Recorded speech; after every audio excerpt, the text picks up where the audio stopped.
out on their feet. Football season be the reason that I be bringing this heat. Georgia music representing 104.3. Hey,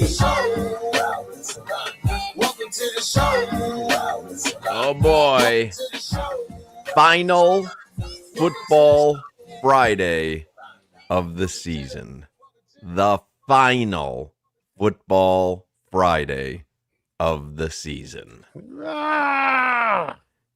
The Super Bowl on Sunday. Crowder is still in San Francisco.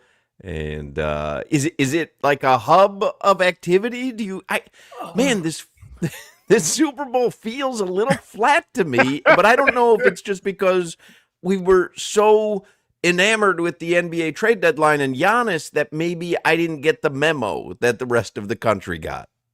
It's really not, because last night would have been the night like where everything cranks up Thursday, Friday, like tonight should be. It's really not as popping as other Super Bowls have been. It's weird. Solana, do you get the feeling that something's missing here on Super Bowl week? We can't hear Solana. What about now? You guys got me now? It doesn't. Yeah, now we can. It doesn't feel. Jimmy's trying to shadow ban where me. Jimmy's like, hold on, and then he gives you the "you're on" sign, even though you've been talking for a while, and we've been on the air for 3 minutes. It doesn't feel to me like a Super Bowl Friday or the Friday before the Super Bowl. I don't know, Hoch, if it's because of the trade deadline, as you said. I don't know if it's because it's out on the West Coast. I feel like it's because I'm not very interested in either of these two teams. There's no Mahomes. I'm gonna watch. I'm watching. Yeah, I'm not saying that this is going to be low rated. That everybody goes, I'm not interested. I'm just wondering if that excitement is there. You're right. Mahomes is playing in a Super Bowl. There's instant excitement, right? Andy Reid is coaching a Super Bowl. There's instant excitement. I don't know. I don't know. Mike McDonald, Sam Darnold versus Vrabel and Drake May. Yeah. I really don't, and I think the city doesn't help because San Fran, I was just talking to in the elevator, they don't pick up their dog poop here. They just poop on the street and let's just poop everywhere. It's crazy. Kind of like your neighborhood, right? Yeah, I feel right at home. It's just I don't the Super Bowl is it doesn't have the cachet that the other Super Bowls have. Yeah, for whatever reason, it just doesn't feel like it. I mean, obviously it will on Sunday because the pomp and circumstance of the broadcast. Somebody puts on the chat on YouTube, I bet the Bulls. Whatevs. I saw Patrick shoot some bricks and turned it off. This Patrick Williams, I bet the over on Patrick Williams. 3 of 13 from the field. It's exactly what I said. He thinks it's his team now, so he's just jacking up shots. He thinks it's his team, but I forgot he stinks. $80 million. That guy went 3 of 13 when it was his time to shine. Unbelievable. He's still Patrick. He is still Patrick Williams. Yeah. Anyone see the Panthers game last night? I didn't. I didn't watch it live, Hoch. I saw the videos on social media this morning, and I went back and I had no interest in rewatching the game because they got blown out. Yeah. But just rewatched the stretch where all hell broke loose, the chaotic 18 minutes where 17 people ended up in the penalty box. Holy hell, do those teams hate each other, man. It was crazy. Tampa and the Panthers hate each other, and you're not going to get a postseason matchup the way things are pacing. So the Panthers are letting it all out right now because they're not going to see them in the postseason. They hate each other. I have never seen this before in hockey. I don't know if this happens regularly. Paul Maurice got ejected from the game. Now, I have never seen a hockey head coach get ejected from a hockey game. I've just never seen it before, so I don't know if that's normal or not. What'd they do? Did he slap somebody? I don't know. Like, all of a sudden, the ref's pointing at the bench, and, Paul Maurice, he looks a little fiery, and then he just turned around and left down the tunnel, and I don't think he quit. I think he got ejected. It was on ESPN. They're like, I think he got ejected. He's walking down the tunnel. He got ejected. Like, it was crazy. The game was crazy last night. We can ask Appel Appel's going to join us. He'll know if people get kicked out. Hoch, and there is, because this morning when you had texted us about it, I looked up NHL coaches getting ejected. There's a montage on YouTube, like a 12-minute montage of NHL coaches getting ejected, but it seems to be incredibly rare. Like, it almost never happens. Like, what happens more, a goalie fight or a head coach ejection in hockey? Now it seems like a goalie fight. I think goalie fights are rare. Hoch, the NHL world, look, Matthew Tkachuk, people hate the Panthers, right? Like, we know that. People hate the Panthers. They feel like they're dirty. They get away with stuff. And obviously Matthew Tkachuk is a polarizing player. Everybody thinks he's a little dirty, gets away with stuff. People were really pissed off about the Panthers yesterday because Tkachuk clearly instigated that entire thing. He did. With we can't even defend it. Like, that was a dirty shot by him. I love it anyways. I love it. I'll ride or die with Tkachuk. But it was a dirty ass play where he clearly takes a route to go and just put his stick into the back. Who was it? Hagel? Or I guess he ended up fighting Hagel. It was Kucherov that he hit. Like, it was dirty as hell. And I don't know. Are the Panthers in a position now where they're like, yeah, we're kind of out of it, so let's just start kicking some ass. I don't know if the Panthers are in that position, but I know Tkachuk's mindset seemed to be that last night. Well, you can win this game. You ain't going to win this fight. Yeah, exactly. Exactly. And that's exactly what happened. 6-1? Watch this. That's exactly what happened. The opening ceremonies are underway right now. Anybody watching? What? You're looking out the window? It's in Milan. So I can't see it out the window. Must have a great view then. Jimmy, you watching it there in the studio? Yep, I'm watching it. You watching it, Solana? Yeah, we have it up here. We have NBC on in the studio.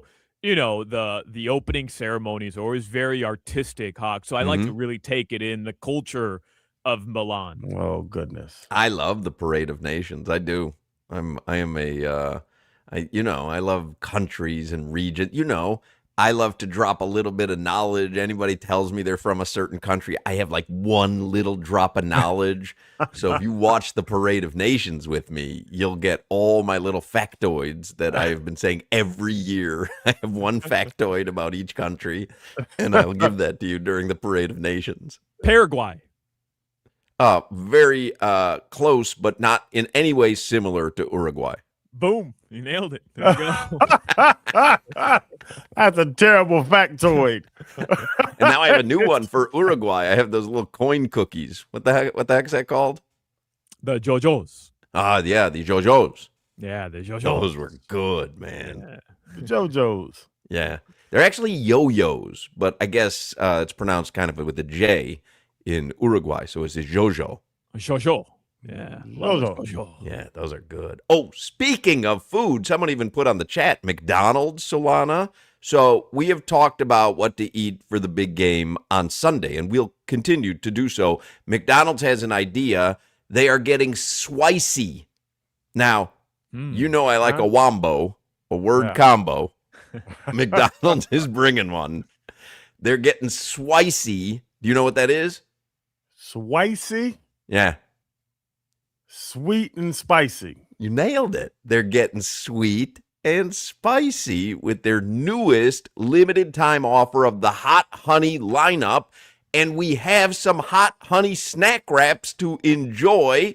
And sign me up all day long. Crowder does not have one in San Francisco because he's been busy, but I have one here in Boca, and Jimmy and Solana have one, and we are going to eat the McDonald's Spicy. Hot Honey. Oh, good. I asked Mike Cunio into the studio today if he wanted, because I know, he loves the McDonald's snack wraps, and who doesn't love Hot Honey? And so we're going to try these on the air. Spicy. I love Hot Honey. It's not delicious. So good. It's not delicious. So good. So good.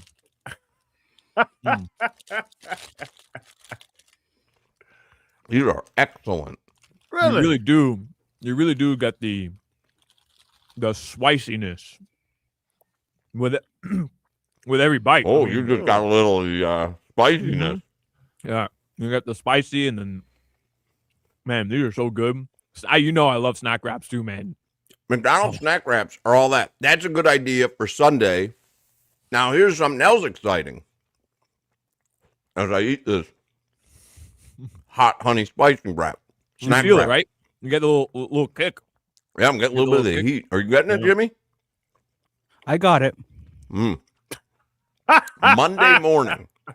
Monday morning, the day after the big game, McDonald's is offering a free hot honey sausage, egg, or chicken biscuit to help you recharge after a long night of watching football. So, no purchase necessary. It's exclusively on the app. Monday, the 9th. Wow, that's cool. The savings don't stop there. It's McValue deal days all February long. Score 99-cent 6-piece nuggets every Monday and 69-cent hamburgers or cheeseburgers on Sundays and Wednesdays. Wow. So just download the McDonald's app today. But again, Monday morning, day after the big game, McDonald's is offering a free hot honey sausage, egg, or chicken biscuit to help you recharge after all the football you will watch on Sunday. And you got to do it on the McDonald's app. So make sure you download it. We're going to toss it to headlines in a second here so that I can enjoy this hot honey snack wrap. Got to get me one. Let's get the headlines. With Solana, brought to you by Doral Kia, home of the Pricito, our lowest price. Visit them at Doral Kia or DoralKia.com. My first headline is sometimes, you'll eat somewhere and the ratio of wrap to sauce is uneven. I mean, I don't know if the camera does it justice, but like it's drenched in this hot honey sauce. It happens to be really good. Delicious. Yeah, Jimmy, go hot ahead. honey pizza. That's like a hot new thing. Yeah. Hot new thing, right? Hot new thing. What, Yeah. snack wraps? Hot honey pizza. Oh, hot honey. Yeah, it blew up about a year ago. Hot honey. Yeah. Jimmy, go I ahead. like You do when headlines. Solana laughs when anything is something new. He likes to pretend that he's known about it for 15 years. Because that's what they do, Hawk. But That's like what these hot honey, it's a youngins do. new sensation. I'm not saying it didn't exist. It's hot right now, which is why McDonald's is doing the snack wraps in hot honey, and they weren't doing them 3 years ago. Hawk, I've been eating hot honey pizza for a decade. I mean, what are you No, talking you about? It's haven't. hot right now. Yeah, It's we know. new. Yeah, we But you know. were just a heavy little kid. You just ate anything that they made. Where were Listen, you man. eating hot honey pizza 10 years ago? Where were you eating hot honey pizza in 2016? Hiding Everywhere. in his closet. Lucali, in the beach, everywhere. Hot Everywhere. honey pizza has been everywhere. For 10 years, Probably more, probably 20. 20 years, hot honey pizza. Yeah, but really, last decade, hot honey pizza with Yeah. the little pepperoncinis. Oh, so good, man. Where did you hide your snacks from your parents when you were a kid? I don't think you had to in his house. No, definitely didn't. It was encouraged. I had to hide them from my dad Or because he would eat them. little Oreo hoarder. Jimmy, go ahead. You're doing headlines, so I can eat. I am? I asked Jimmy if he wanted to be my Olympics correspondent. He was the one that told me the opening ceremonies were on. He was like, yeah, okay. I'm like, well, are you following the Olympics? Do you know what's going on? No. Go ahead. Give us an Olympic update, Jimmy. Yesterday, curling and hockey started. That's your Olympic update. All right. Okay. That's more than we knew, to be quite honest. So, I was watching a little bit this morning. Curling did start. Whew, this thing is sneaking up on me. The spiciness, man. Strange for someone who's been eating it for over a decade that it would affect you in that manner. 20 years, yeah. It's, The Think you'd build up some sort of immunity by now. I mean, whew, this thing is it hot in here, Jimmy? Whew. So the U.S. curling team, they're multiple teams, men's, women. They're 4-0 to open up the Olympics. And look, I'm not trying to downplay curling. I love curling. But Hoch, I was just thinking about this on the drive-in. If the four of us dedicated starting next week. No. Every day we dedicated, we're at Kendall Ice Arena practicing curling. The four of us.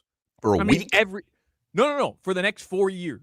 We dedicate and become full-time curling players. We could probably make the next Winter Olympics in 2030, right? Like we probably could. I don't like my team. Yeah, definitely not you. I don't like my team. You don't think so? I mean, you're just, I want you out. Sleeping. But I want you out. You're not. You're just.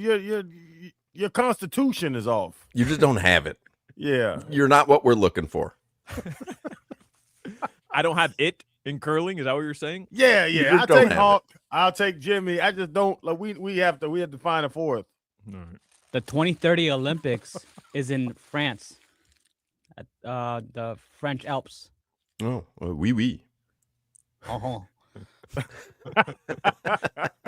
Just think it over. I'm gonna recruit a curling team. We'll practice at Kendall Ice Arena, the southernmost ice arena in the United States, in the continental United States.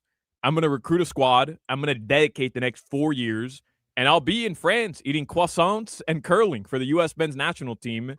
And when you guys aren't a part of it, remember, this was the open invite here as I prepare my Olympic journey. Well, I'm still going to pass. I'm gone. Maybe CMO, marketing officer, but I don't. We can't have you on the team. I'll join you, Solana. Thank you, Jimmy. Let's run it. I mean, did you guys not watch Cool Runnings? Anything's possible. Anything's possible. All right, so the Miami Heat play tonight. They're in Boston. It's a 7:30 p.m. tip-off. This is their first game post their inactive trade deadline. Obviously, the only Eastern Conference team that did not make a trade.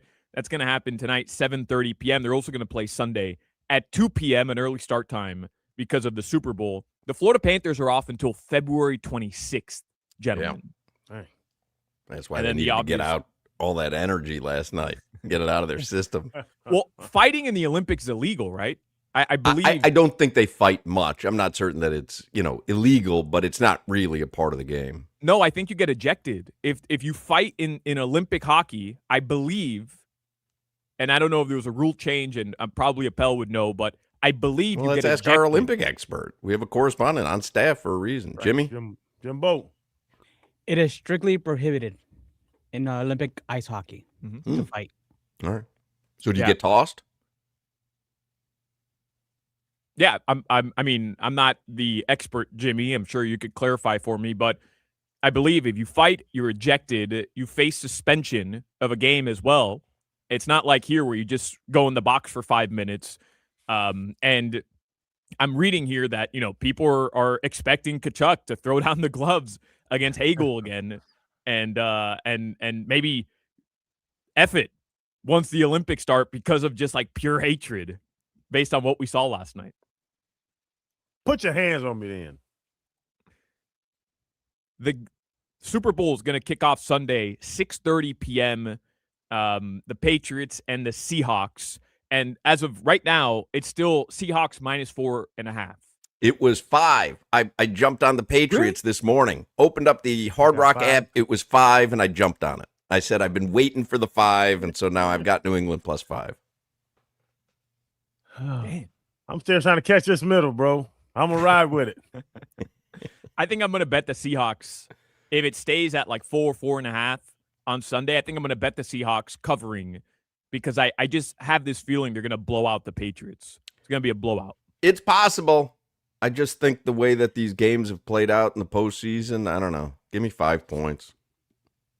Patriots +4.5, Seahawks to win.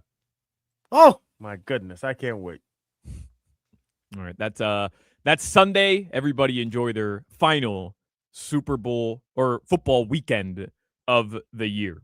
Your weather in South Florida, it is a pretty decent day, 65 degrees right now. Feels like we're back, baby. Yeah.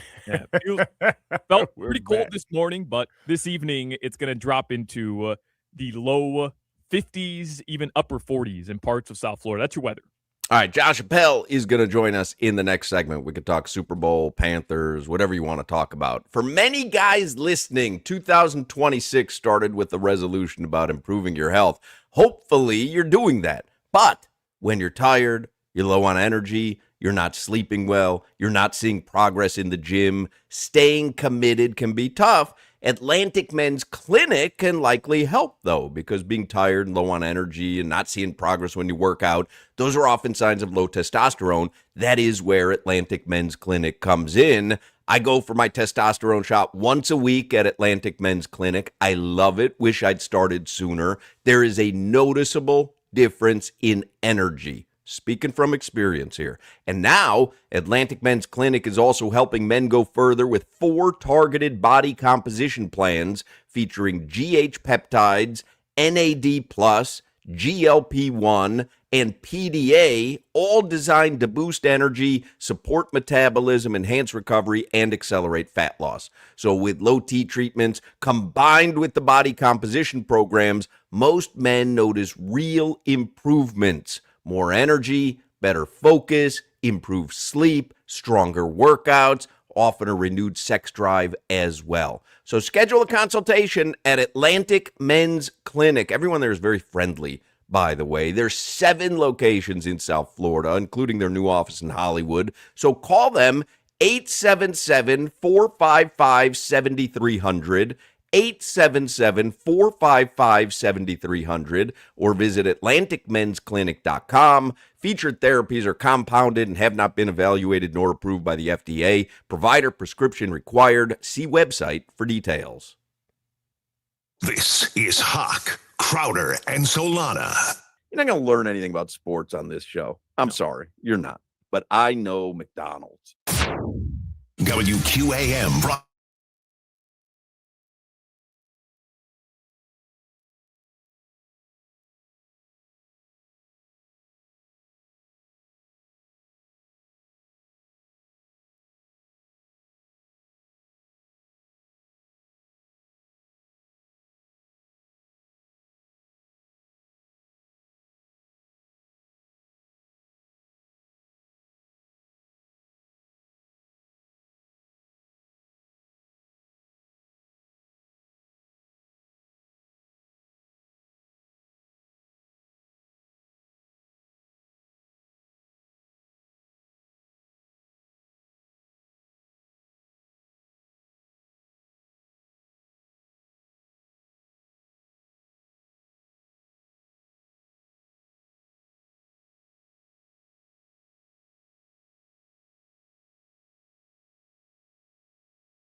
All right, Josh Appel is going to join us on the Toyota of Hollywood hotline.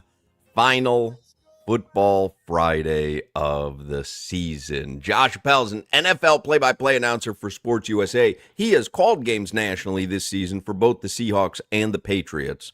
So maybe we can get a little insight on Sunday's matchup from him. I'm going to start just with the matchup, Appel. And we can talk about, do you feel an excitement about this game? I was saying in the early part of the show, like, and Crowder's there. Like, this just doesn't feel like it's got any zip to me. I love it. You feel that way? Absolutely. These are two really good teams with really good players. And you've got a guy in New England, in Mike Vrabel, who just won Coach of the Year. You've got the MVP runner-up, who a lot of people think should have won MVP as the quarterback of the Patriots. Their defense has played phenomenal in these playoffs so far. And you've got Seattle with a second-year head coach and Sam Darnold, who can pull off one of the best rags to riches story in the history of the NFL. I'm juiced up for this game. Now we can't hear Crowder. The Vrabel May. Been one of those days. Well, listen. Last year from Radio Row, I famously sounded like I was on the moon from Radio Row trying to do the show with you guys. So it's only fair for the Super Bowl. We had, I thought, a great week of faux Radio Row shows last year. We did. Because you went and got beignets with Kyle Long. Kyle Long, yep. And we had, I sent you guys the video of it yesterday. We had a Radio Row graphic that Solana made from clip art in 1986. and the first time that I actually saw it on the air on that Monday, it was so staggering that I couldn't continue on with the show. But I thought we had some good stuff from Radio Row last year. Maybe that's why I'm not feeling the excitement. We haven't had much, even though Crowder is boots on the ground in San Francisco, although that's an hour from where the game is. I don't know. We just haven't had the... I mean, think. I could have gone to the Ghirardelli Chocolate Factory. I could have done a hit from Alcatraz. The Full House. You'd have been much better at this. I don't like that whole Alcatraz thing. If everybody wants you to go to the prison, I'm not going to prison for fun. Because I've lived a life different than other people. I'm not going to prison and checking it out. Do you not like that you have to go on a boat to get there? No, I just don't like going to prison. Yeah, our life is different. But Josh, the Vrabel, Drake May, McDonald, Sam Darnold, I really don't think the cachet you're excited about. I don't think the cachet is there for this game. I think people like that it's different characters, though, this year. I think that we had some Kansas City Chiefs and Patrick Mahomes fatigue. I think if there was a little bit of Philadelphia Eagles fatigue. And so now we're getting a fresh matchup, again, with the story in Sam Darnold. He went from one of the biggest busts at quarterback from his draft class to now potentially being the first quarterback in that talented draft class to win a Super Bowl. And just Seattle in general, like, I love that fan base, that atmosphere. Those home games are incredible. I don't know if you guys have ever, I know Hoch and Solana haven't, but Solana actually might have with the Dolphins. Crowder, I don't know if you've been able to get out to Seattle, but that's one of the best stadiums in the league to go watch a game. And the Patriots, it's weird because you feel like the Patriots aren't necessarily a fresh face given how often they had gotten there while Brady was on the team. And at the same time, I don't feel like there's that same animosity towards the Patriots because they are so many new characters there as well. I know that we down here probably have that same animosity, but it's certainly nationally not the same. I don't know. I like the idea of fresh characters, fresh matchups in the Super Bowl. I really do. What's the best storyline, though, in your mind going into this game that is going to be played around the Bad Bunny concert, of course? But what's the best storyline, period? Because there's so many different directions you could go. Sam Darnold revitalizing his career, middle fingers to all the teams that let him go, especially the Vikings. Is it Drake May, who could enter the conversation with Tom Brady already as the second youngest quarterback ever to start a Super Bowl? I mean, there's a lot of different ways that you can take this. For me, it's Sam Darnold, cast off by the Jets. cast off by the Panthers, backup quarterback for the 49ers, the Minnesota Vikings after winning 14 games with him. Yeah, he did not play well in his final 2 games there with Minnesota, but they choose J.J. McCarthy over Sam Darnold. The Seahawks, they say, Geno Smith, thank you for your service. We're not re-signing you. They bring in Sam Darnold, and he dominates again. The first 10 weeks of the season, he was one of the best quarterbacks in the league. Bit more pedestrian the last handful of games, but is coming off the game of his life against the Rams, and now he's got a chance to go from laughing stock, I'm seeing ghosts out there, to Super Bowl champion. To me, I don't know that you can find a better storyline in this game. What do you guys think, you and Crowder, Appel, what do you think revitalized Sam Darnold's career? Like, do you look at Minnesota and say, well, I'm forgetting the coach's name. Kevin O'Connell. Like, do you look at him and go, he revitalized his career? Or is it literally that just that Jets organization is such a rancid organization that you just don't have a chance to be successful? I've heard people talk about how Sam Darnold mentally is, I know I just got done talking about the anecdote of him with the seeing ghosts, but big picture, Sam Darnold mentally is obviously very tough, having gone through what he did with the Jets. And I think that experience kind of shaped him into eventually turning into this. But, you know, playing a season for the 49ers and watching and being coached by Kyle Shanahan and seeing how that operation works, being in that offense. Then you go to Kevin O'Connell, who's one of the best play callers and best offensive coaches, best coach for quarterbacks in the NFL. I mean, you saw the quarterback issues they had this year. I know Brian Flores led a great defense, but they still won, 9 games this year somehow, 8-9 games? Going to play for Kevin O'Connell. Then he goes to Seattle, another great situation. I can't remember who it was, but I heard them compare this to someone who is making a real estate deal, and he's made 2 really good real estate deals, being able to pick where he's gone on his last 2 stops. Great foundation in Minnesota with a good running game, a good coach, and Justin Jefferson. And then he goes, you know what? I'm going to go to Seattle. Good young head coach, good defense, promising weapons on offense. And he took advantage of it there as well. So for me, it's the entire experience, everything that he had gone through, plus watching under Kyle Shanahan, playing for Kevin O'Connell, and now in that same type of offense under Clint Kubiak in Seattle, really excelling. Yeah, and Hawkins, I think it's the positions he put himself in, like Josh said, where he can't be the guy. He can be Brad Johnson with Tampa, Trent Dilfer with the Ravens. Like, it's crazy to say that with him going for 300 yards a game and stuff like that, but I think he has decided to get on teams that can support him more than he carry a team. I don't want to carry a team. I can't carry a team. I'll let this team carry me, and I'm going to make a bunch of good decisions in the fourth quarter, and we're going to win some games. But is that how the game's going to play out, Josh, in your mind? Because you're talking about Sam Darnold. Everybody talking about, I don't think Sam Darnold is the reason that the Seahawks win. I think their defense and their run game is the reason the Seahawks win. No doubt, but these are still, I mean, both of these offenses are 2 of the best explosive play offenses in the league. During the regular season, Seattle's defense was the best at limiting big plays. They gave up 12 against the Rams in that NFC Championship game alone. On the flip side, this New England defense has figured out they've only allowed 6 explosive plays, period, all playoffs. They've been phenomenal on the defensive side of the ball. I think that, you know, just on Darnold, he has gone from afterthought to, okay, guy who can just start games for a bad team to, and this is a big jump, to guy you can win a Super Bowl with, guy you can be good with. He's never going to be, obviously, that elite top 5 guy in the league, but he's going to be someone, clearly, who you can get there and can potentially win with. The way these 2 defenses play, it's hard for me to see this being high-scoring, shootout, all of that. I think this is going to be a game that's in the low 20s, maybe, something like that. I don't think we're going to see 31-28 or 35-31 or anything like that. I think we're going to see 2 pretty good defenses and an explosive play here and there decide the game, whether that's on offense or defense. How's that for analysis? A big play on either side of the ball could decide the game. Let's get some other analysis from you. Are you ready to declare on February 6th that the Panthers are not going to the postseason?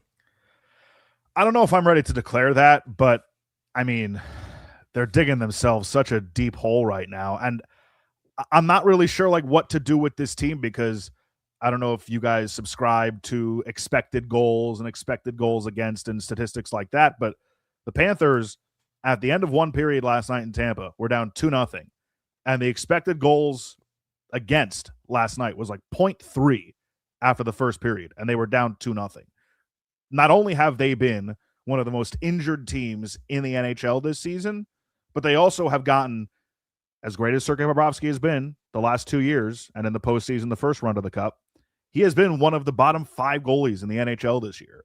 And you can't have a team that is depleted by injuries and also getting lackluster goaltending. Those two things are going to result in what you're seeing right now from the Florida Panthers. I don't think it is a lack of effort or a lack of not understanding the system, but like they finished a game in this last stretch missing all 4 of the centers that they played with in the Stanley Cup, and you can make it 5 because Marco Sturm is not even on the roster anymore. He's in Minnesota. They like the level to which they have dealt with injuries is insane. They had over $50 million worth of cap space yesterday, not playing until Bob came into the game in the third period because, hey, another player got hurt. Daniil Tarasov out. I don't know how long or how severe that injury is, but he left in the third period. They legit cannot catch a break when it comes to injuries. And look, is it frustrating that they may miss the playoffs this year? Yes. But would I trade the next 5 seasons of missing the playoffs for the last 3 seasons and 2 championships that we just had? Absolutely. Oh, he just gave them a 5-year grace period. I gave him a 7-year grace period, and you guys were all over me the other day. I gave him a 7-year grace period. He said 33, Josh. He said it can 2033. 2033. Listen, if you tell me that I've got to endure some lean years again like I did with the first 20 years of my life with this team, and they're going to be Cup contenders in 2033, sign me up. Look, I don't think it's a sure thing they're going to miss the playoffs. They are fully capable, when healthy, minus Barkov, to go on a run that would put them in a position to make the postseason. But they're gonna need the teams in the East and the Atlantic who have been really good to kind of cool off a bit as well. Real quick, because I know Solana wanted to ask something sort of Crowder. Do hockey coaches get ejected often? I had never seen that last night when Paul Maurice got ejected. It takes a lot, but he had been working the refs for the majority of the game, especially in the first period.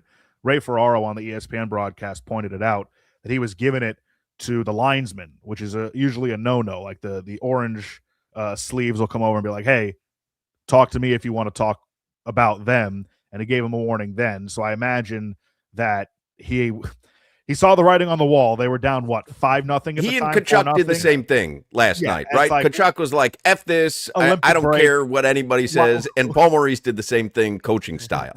Michaelis Havorka, like, congratulations on your first NHL game, but, like, I'll watch that from the TV in the coach's office. Hey, Appel, correct me if I'm wrong, because I was kind of finagling on how the Panthers should approach the second half of the season. I was going back and forth, excuse me. Yeah, and finagling. Not the right word, I know. No. What were you Thanks for pointing that out. The trade last year, which went down as one of the best trades at the deadline in Panthers history, to go get Seth Jones. They send a first-round pick for this year to the Chicago Blackhawks, 2026. But I read that it's a conditional first-round pick, and if it's not used, then it goes to a 2027 first-round pick. What if the Panthers just say, hey, it's not going to happen. Let's be realistic. They tank the rest of the season, and it ends up being a pick that they keep. Now in 2026, you use that first-round pick, you draft a potential stud moving forward, and you just recoup for next season. Is that the craziest strategy just because of the hole that they're in?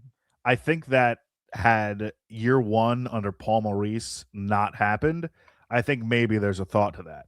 But this team, when they weren't as deep of a roster when healthy, went on a run in 22-23. That was 3 years ago already. In 22-23, and ended up making the postseason. And they were around this many points out of the final playoff spot at the time. And this organization, you come off 2 cups, and you've still got about 30 games left, and you're basically the equivalent of 4 games out of a playoff spot, and you're getting most of your guys back, not Barkov. But you're getting most of your guys back. I don't know that it's really in their DNA to go out and purposely lose games. But again, and I've seen a lot of people point this out, mentioned Barkov. You are seeing in real time just how important he is to this group. I know that's not really a hot take, but you can get through a stretch without him potentially. But a full 82 game season, oof. I would just like to respond to Heat Cult, who posted on the chat, finagling is precisely the right word. No, it is not. When you finagle your way in somewhere, you're using devious means to get around the system. So you go to the movie theater and you say, I'm going to finagle my way in even though I don't have tickets. You were finagling about the band. I don't even know what you were finagling. So no, Heat Cult, he was not using that in the correct term. That also can't be how you spell finagling. He finagled the salary cap. I don't know what was going on. Yeah, I don't even Finagle is the finagle spelling. Hey, John, is this the wake? Is this the aftermath of a 3-time Stanley Cup appearance, 2-time Stanley Cup winner? Are we in the aftermath of being great for a couple years? I think that you're seeing a little bit of that. It's impossible not to go through at least some attrition. But the good news is that they have 3 weeks off, except for the third of their roster that's going to play more hockey in the Olympics over the next 2 weeks. Yeah. They got the tournament in the middle of last season, and they had a bunch of guys in that. They have the Olympics. They've got it right. I mean, honestly, they have played more hockey than any. I would imagine any team in the NHL, right, over the last 4 seasons. Oh, without question. I mean, nobody's played into June. I mean, the Oilers are the next closest, but the Panthers have a full season more of hockey, postseason at least, over them. All right, Josh Appel, how are you going to watch the game on Sunday? In my house with my wife and my baby. Yeah, your first Super Bowl with the new baby, huh? Yeah, I wish he was enough months old to do the thing where we set out like something with a Seahawks picture and a Patriots picture. And let him pick the winner. The one and pick the winner, but he's not old enough yet. Let Lil Chan rest, man. Lil Chan got some. Lil Chan, he got some rest last night. That's for sure. Let little Josh rest, Crowder. Let little Josh and Mara rest. I would imagine little Josh has been resting, by the way. The new baby in the house. What are you bringing in for food? You ordering food in? Have you thought about it yet? We haven't gotten to that point yet. I'm going to lobby for Flanagan's, but I feel like that might be a tough poll. Just I'm assuming they're inundated with takeout orders on Super Bowl Sunday. Yeah. Right. So we'll see. Maybe I'll throw some steaks on the grill. Who knows? Really? Yeah, big man. No shot. I made some great burgers the other night on the grill. That's man stuff, right? That's dad. Like dad out by the grill when it's chilly out too. So good. Fire up the burner. Josh. Great. It's a Josh I didn't even know existed. All right, Appel. Have a great weekend. You guys have an even better weekend. Thank you. That's Josh Appel. We'll take a break. We'll come back with more Hochman, Crowder, and Solana. You're listening to the Hoch, Crowder, and Solana Show. Crowder. Hawk. Crowder. Hawk. Unk. Confused about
We back at it with the steady, Hotman, Crowder, and Solana. 305, cafecito time, dame una colada. Got some interviews next, always got dope guests. Get the cesspool live, dropping comments and likes. We about to get right, talking sports, my G.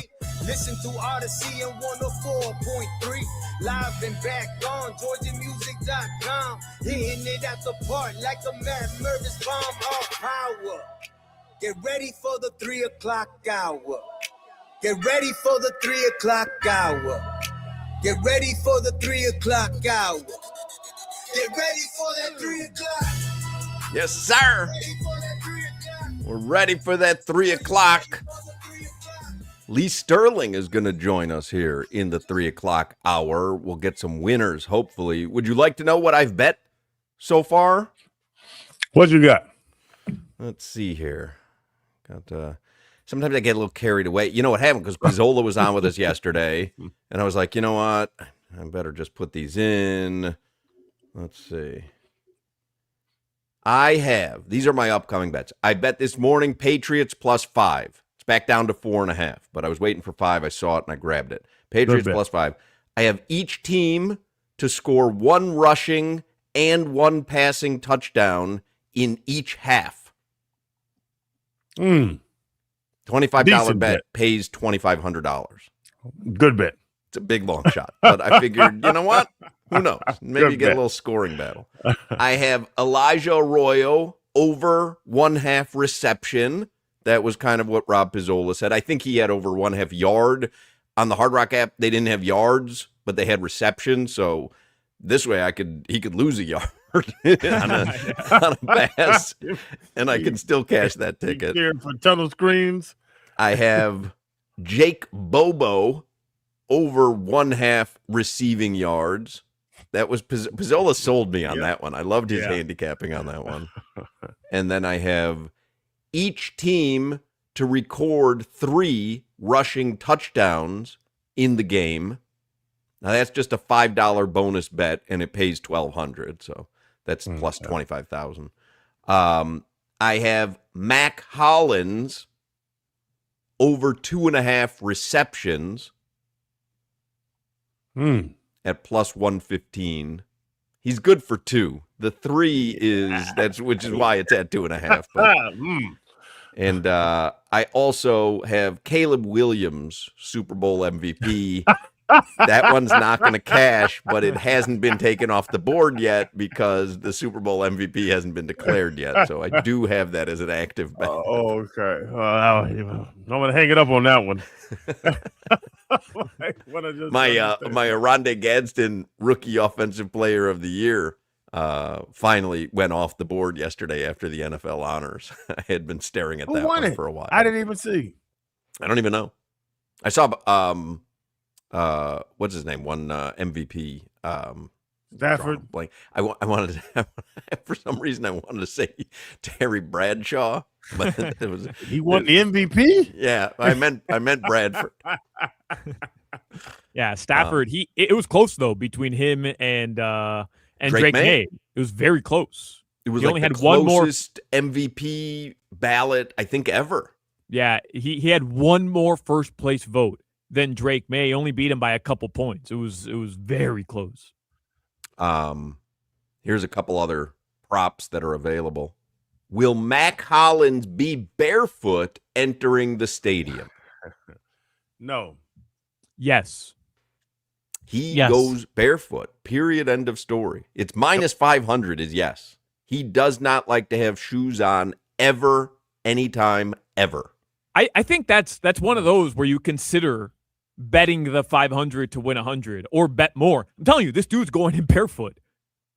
Like that to me is a way to just make easy money. He's always barefoot. The only argument I would give you on that, right? Because it's minus 500. So you'd have to bet $500 to win 100, 5,000 to win 1,000. The only thing I can argue with you is Mike Vrabel saying to the guys, hey, this is the Super Bowl. This is sometimes once in a lifetime. I don't want any nonsense. Mac, you put your shoes on, so-and-so take the whatever off. You know what I mean? Where he's like, we're walking in here business style. Mm-hmm. That's the only thing where I go, I'm not necessarily certain I'd be ready to risk minus 500. It's not about you. It's about us. Get this ring and you'll go down in history as the Super Bowl champion. Right. The pregame flamgullery doesn't need to happen today. I'm with you, Hawk. I think he has shoes on. I understand that logic. I really do. But first of all, Mac Hollins is a head case. We know that from down here. Like the dude was celebrating with Aquafina and M&Ms mixed together. Like we literally on this show, we did it with him. So he's just not a normal dude. And secondly, this isn't one of those cutesy things where he did it just this season. He's done this. He shows up to every game for the past couple of seasons, no matter how cold it is, without shoes. So if it ain't broke, don't fix it. Well, that would be his argument, right? Hey, coach, don't we want to just treat this like another game? Yeah. And I saw Vrabel yelling out "Warriors" to a stadium. So he's of buying into the whole Mac Hollins thing. He's buying into the nonsense. I'm telling you, man, he's gonna show up barefoot. Like I have no doubt in my mind. Jimmy says, by the way, it was Tet McMillan who was named the rookie offensive player of the year. Who? Tet McMillan from the Panthers. Yep. Never heard of him. Wide receiver. Tet. His real name is, what's his real name? It's that's short for something. Tetimius. It's Tetoria, I think. Tetimius. Teteora. Finagle. Let's see. Which Patriots celebrity fan will be shown first? Oh, that's good. Now, there's a lot of famous Boston celebrities. Mark Wahlberg. Yep. Ben Affleck. Matt Damon. John Krasinski. Nah, no shot. John Cena. He's a Pats fan? I guess so. He's from Westbury, Massachusetts. Oh. John Bon Jovi. Wow. Interesting, because he's a New Jersey guy. Bandwagon. Yeah, jump on when it's got to be Wahlberg. It's either Wahlberg, Affleck, or Damon. It's one of those three. But Wahlberg is going to be so deep. It's going to have all the brothers there. They're going to be 17 of them. And so you show a big group. Which Seahawks fan will be shown first? Chris Pratt. He's the guy from Jurassic Park, right? That stopped the dinosaur with his hand. He gave him a stopping guard. He gave him a stopping guard signal. And the guy from Guardians of the Galaxy. Yeah, that's right. Great movie. He was in Parks and Rec, too. Chris Pratt. Rainn Wilson. Dwight from The Office. Who? Will Ferrell. I didn't know Will Ferrell was a Seahawks fan. That might be it. Is Chris Pratt the favorite? Chris Pratt is the favorite at plus 300. Rainn Wilson plus 400. Will Ferrell plus 450. And then Sir Mix-a-Lot at plus 900. Who, in my opinion, Sir Mix-a-Lot put Seattle on the map. C-Town. All about Mix-a-Lot. I don't know. I'd go with Mix-a-Lot. I have a tough time believing that Sir Mix-a-Lot could even get tickets. I'd go with Mix-a-Lot. Will Ferrell, though, like, I know he's Hawk.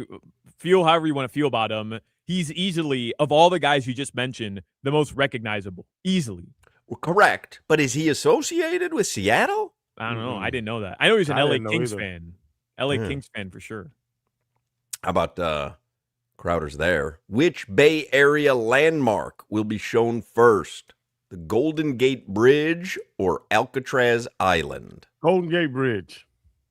They always want to point at this damn bridge. Everywhere you go, they want to point at the bridge. It's a bridge. Golden Gate Bridge is minus 800. Yeah, it's a big favorite.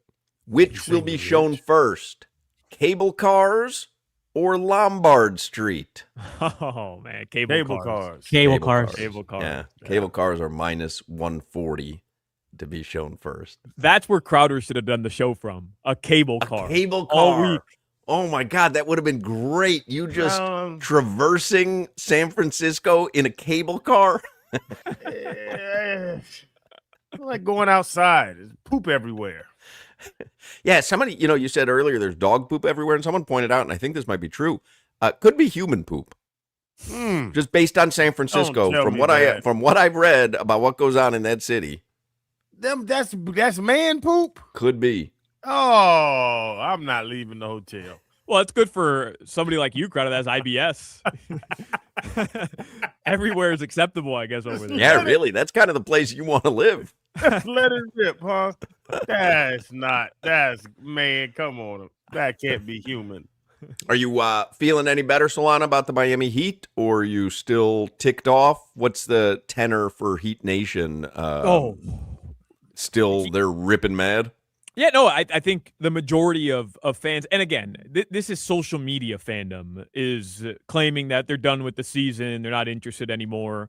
I'm still a little disappointed, and I think I'm a little more rational than most Heat fans were a little outraged, because as we discussed yesterday, I don't think Giannis was going to get moved unless he forced his hand. He clearly didn't. I am still a little disappointed that they didn't try to trade somebody to get back some more draft capital, but Eric Spoelstra said today, he doubled down on this team.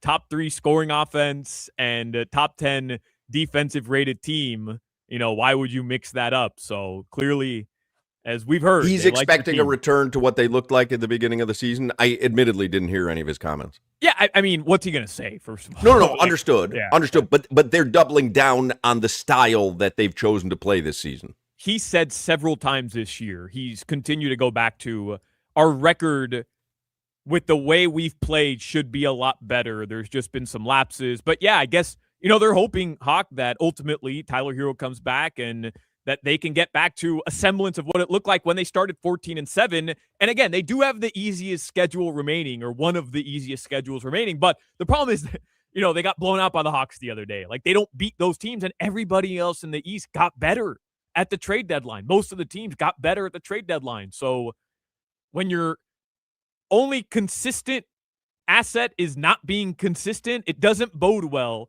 to getting back to that team we saw that started the season 14-7. Well, it's what you got, Heat fans. So as my dad used to say, like it or lump it. That's what you're getting. All right, let's get headlines here for the 3 o'clock hour. Brought to you by Durrell Kia, home of the Pricito, our lowest price. Visit them at Durrell Kia or DurrellKia.com. Since we opened up the show, kind of referencing the Olympics, the opening ceremony is going on right now. All the nations. Estonia is walking out. Hoch, what do you know about Estonia? Well, Estonia used to be part of the old Soviet Union. That's true, yeah. You do have a good little nugget. That's one you could fall back on several different nations. Oh, and I will. Beautiful place. I do have the odds for who's going to win the most gold medals and the overall medal winners at the Olympics. I don't know if you guys are interested or not, but I'm surprised at the favorite. I would imagine the favorite for Winter Olympics is China. No. Good call. Really?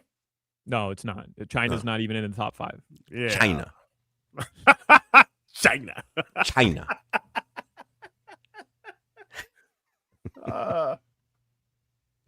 Where was the mountains? U.S. got to be up there, don't they? Yeah, U.S. is second. They have the second best odds to win the most gold medals at the Olympics. If you followed the Winter Olympics over the past couple of iterations of it, it's the overall winner of the last 2 Winter Olympics, which happens to somehow, in the most bizarre way, have a tie-in to our show. China. Minnesota. What if I said these 2 words to you? Eric Falero. Ah. Nothing. Puerto Rico? Well, he's Cuban, so. Oh, Norway. Norway! Norwegia! Come on! Norwegia. Norway is the favorite to win the most gold medals, the favorite to win the most medals, and I guess it makes sense, like Scandinavian country. I don't know, but they won in the last Winter Olympics. They won the most total medals, 37, and the most golds, and they did it in the 2022 games as well. So they're the favorite. That makes sense. Yeah. I mean, that's a cold weather country. What else are you going to do in Norway? You're going to be an Olympian. There's nothing else to do. Round. Yep. Yeah. So if anybody's interested, that's the nation to beat if you're the United States. And Lindsey Vonn did go through her first skate downhill this morning. I know, Hoch, you sent us the video. Yeah. But she looked good to me. I don't know about you guys. She looked really good to me. It's the first downhill I've watched, I would imagine, since I played it on television. It looked to me like she couldn't corner very well. She was a little loosey-goosey on the flags. With the bad knee. Makes sense. Okay. Falero's not Puerto Rican. Nope. Not Puerto Rican. Mind-boggling. A couple of the NFL awards.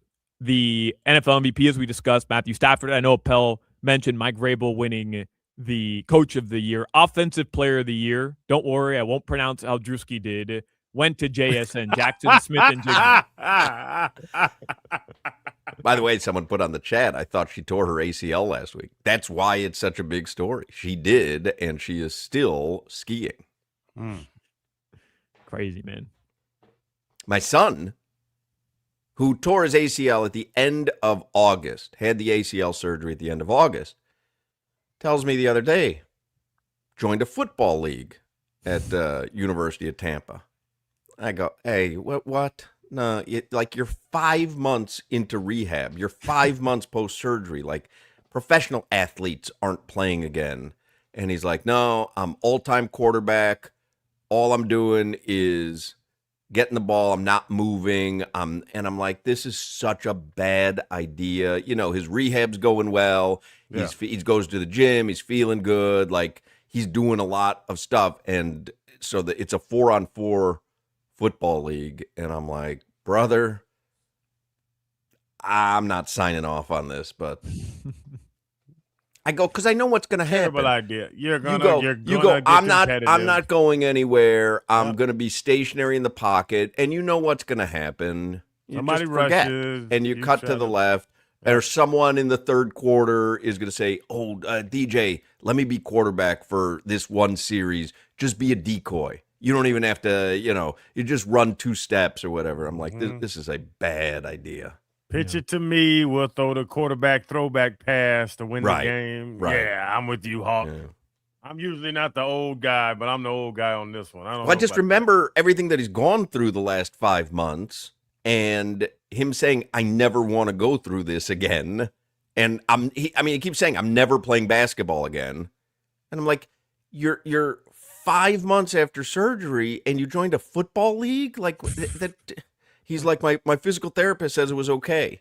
I'm like, well, how about the surgeon? How about you check with the surgeon? There's some women involved in this. Guaranteed. The cheerleaders. Yeah, it's something have to do with a girl, Hawk. I'm telling you. Hey. It's possible. It's possible. Yeah, that's not the wisest move by old Hawkman. But the Hawkmans are known to be, hard-headed. Hard-headed, correct. That's the word. That's the phrase you're looking for. Hard-headed. Speaking of hard-headed individuals, Denzel Washington, Hawk. I mean, what the hell is going on with this guy? Did you see that video I sent you, Crowder? What is this guy? Where was this at? Oh, this was at the Lakers game. Lakers game last night. I mean, it's literally the introductions. And Denzel walks from his courtside seat over to LeBron, who's watching the introductions, getting ready for the game, to dap him up. He's Denzel. And it's like, you remember Drake with Nick Nurse? Oh. Yeah, he's rubbing his back during the finals. You watching the video? Yeah. You remember Drake with Nick Nurse? It's like, hey, I know you're Drake. I know it's Toronto, but let's, kind of let the professionals have their game moment. Denzel walked across the whole court, too. The whole court. LeBron had no interest in it either. LeBron was kind of focused. Of course, he's locked in. He's about to play a game. He's not dapping up people. But fellas, Denzel is one of one. That's Denzel Washington. Man, Denzel, just watch the game, bro. You got good tickets. Like, what comes over you if you're Denzel Washington as the game is getting ready to start, where you say to yourself, you know what? I better hustle over there, dap up LeBron. He might not know I'm here. But that's Denzel Washington. Man. It's not the, CBS Imagine worker. That's Denzel Washington. Denzel's on set at training day, about to do a scene. All of a sudden, LeBron sticks his head in the camera. Hey, buddy. Hey, came to see you do a little acting. Hey, pal. Came to see you do a little acting. Hey, pal. It's the weirdest thing, too, because if you really are that cool with LeBron, where you feel like you're the only person in the world who could go dap up LeBron while he's preparing to play an NBA game, you're really that cool with him, then you don't need that moment. You know what I mean? Like, you don't need that moment. Yeah. He could have met him up right after the game. He could have probably gone to the locker room. LeBron's going to dap him up courtside. He always does. LeBron always acknowledges the celebrities who are courtside. For sure. Like, why did he need that moment, man? He wanted to show LeBron some love, and I'm here. Uncle Zell. Uncle Zell. Uncle Zell, sat your ass down. Y'all better leave Uncle Zell alone. Enjoy the game, Uncle Zell. Couple things I didn't get to yesterday. Come on, give me a nation. Who's on the parade of nations right now? Give me a nation. I'll give you a nugget. Japan. Japan. The Hochmans famously went to Japan in 2019. Might have brought back COVID. Is that a nugget? Well, it was a more personal anecdote. So you're saying you traveled and came back sick? That's great. No, we traveled, and then miraculously, some flu from Asia was in the U.S. a few months later. You brought COVID here. I'll never forget the video Hawk sent me while in Japan. You ate what I believe to be was a hard-boiled egg with a squid just like put on top of it.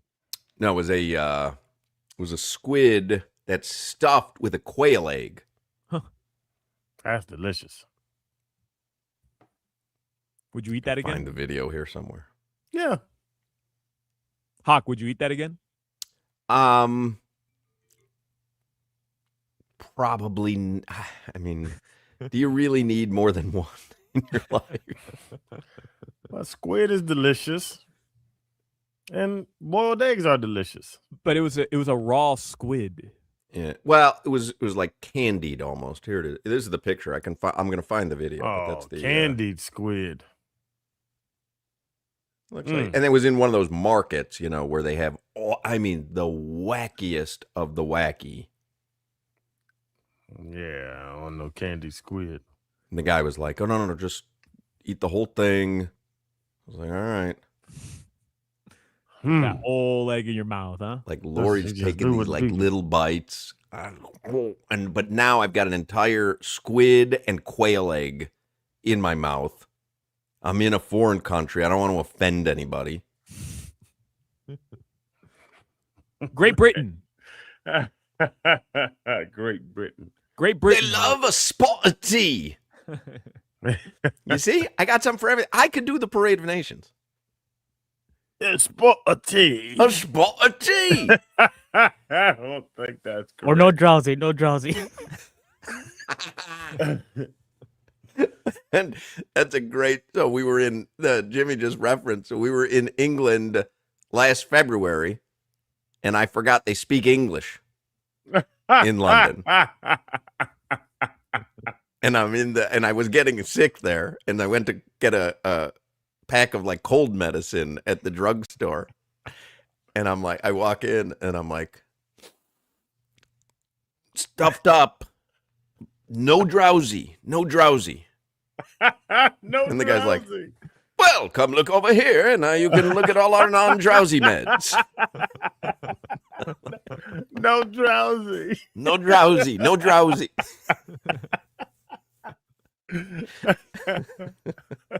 Great Britain, of course, famously lost the Battle of Yorktown in 1781, leading to the American That's right. Continental Army winning the Revolutionary War. And before they had the proper leader, it was just Britain. And someone had to make Britain great again. And you have Great Britain. I think that's correct.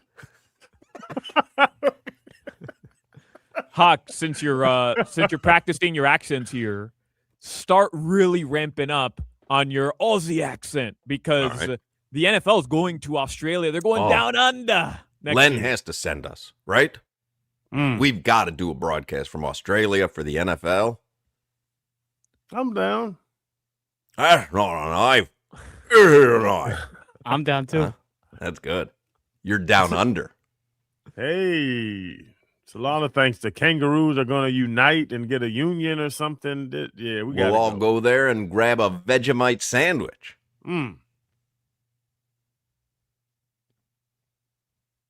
It's, according to my sources, it's between our show and Patty Mills that Odyssey is sending to Australia. So we'll have more on Is Patty on Mills that still on the developing Heat? story. Yeah, he's playing 18 minutes a game, Hawk. Where did he go? He had gone to Utah, I believe. But was he on the team this season or last season? I think it was 2 seasons ago, bro. Was it? Huh. Yeah. The Patty Mills era is over in Miami. I barely even started. He's on the Clippers this year. Yeah, he was on the Heat in 2024, so 2 seasons ago. How was Last he? year was on the Utah Jazz. About what you would expect Patty Mills would be. We got swept by the Celtics in the first round. Actually, we lost in 5 to the Celtics. Powder just fell down. Good. San Francisco's catching up to this guy, man. Like, Maybe that was a tremor. Was that a tremor? They got me. You got caught in a tremor. It was a tremor. What do you think the Richter scale reading was on that? 7. All right, guys. Your weather in South Florida, the Heat do play tonight. They're in Boston, and the Panthers, they lost on the ice yesterday in a chaotic game against the Tampa Bay Lightning. Those two teams not like each other. They're off until February 26th. You have a ton of Panthers players participating in the Winter Olympics. Hockey did start earlier today as well. Your weather in South Florida right now, it is partly cloudy. It's in the mid-60s currently in Miami tonight. It'll drop down into the upper 40s. That is your weather. All right, Lee Sterling is going to join us next with some winners, hopefully. Cheetah Pompano, what a great spot to watch a game. Maybe Sunday's big game. They got VIP areas, 4 stages of entertainment, the most beautiful ladies in South Florida. So for Sunday, the big game, you can be at Cheetah Pompano or Cheetah Palm Beach. They've got their big game watch party. There will be a halftime giveaway of a $500 gold VIP card, halftime complimentary hamburger or hot dog platters, $5 off buckets of beer, domestic and imported, and $100 bottle specials. That is Big Game Sunday at Cheetah Pompano and Cheetah Palm Beach. You get entertained by the game. You get entertained by the entertainers. I mean, what an afternoon and evening you will have at the Cheetah. Every day is a great day at Cheetah Pompano Beach. Make sure you visit Cheetah Palm Beach as well. Get all the details at cheetahsofl.com. You're listening to the Hoch, Crowder, and Solana Show. 50% of the time I stay in hotels, I clog the toilet.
Ey,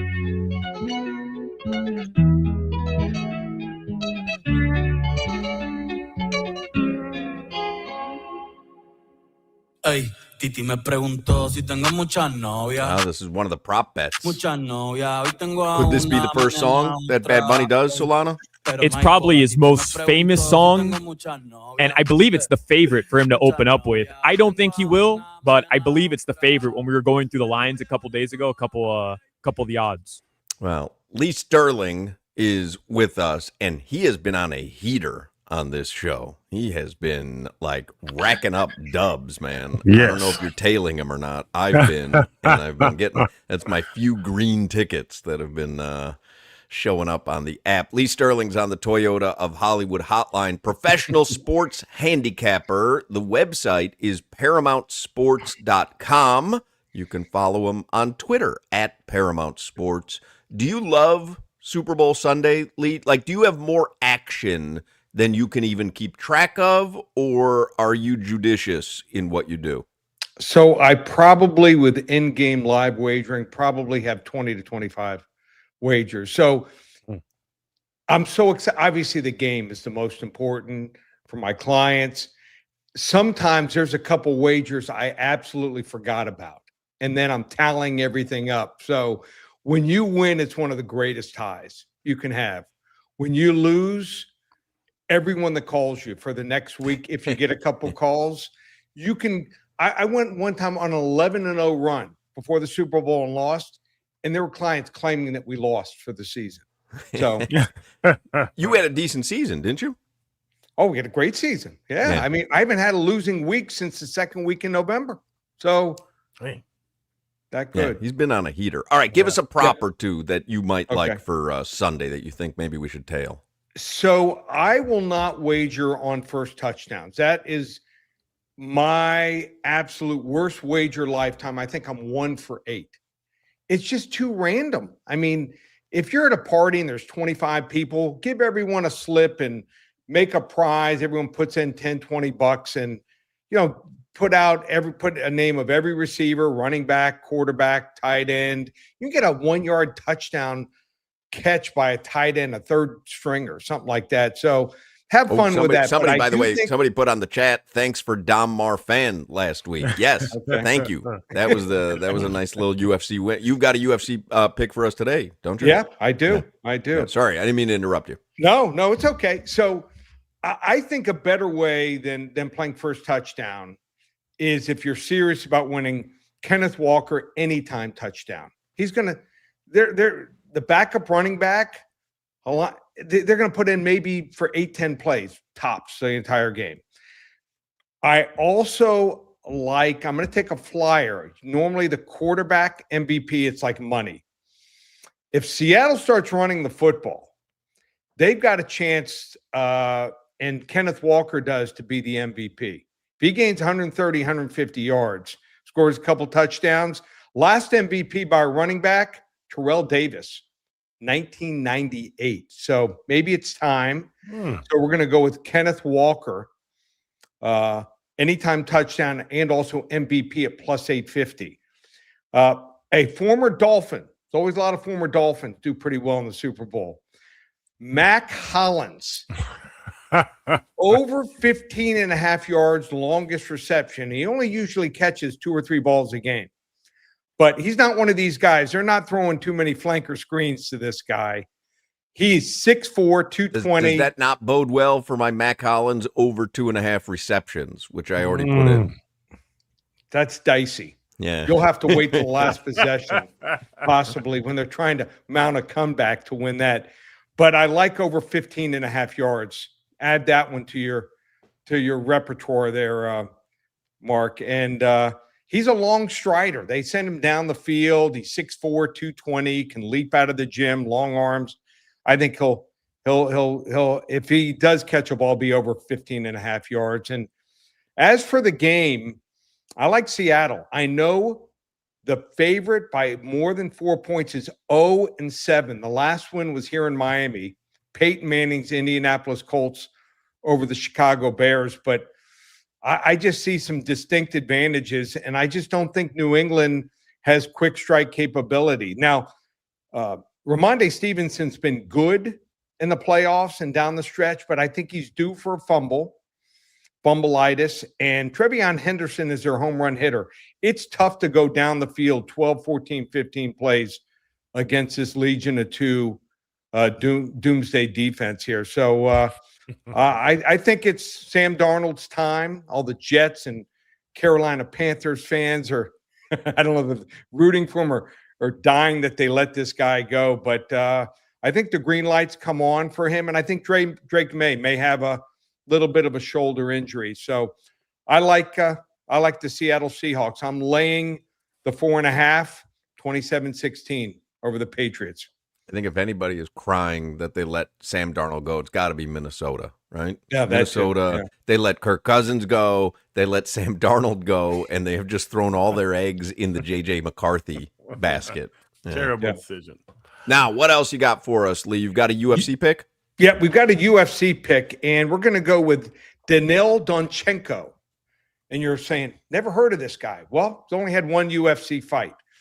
So he's minus 700 to win the fight, but that's not the way we're going to take the fight. He's fighting Alex Morono out of Houston.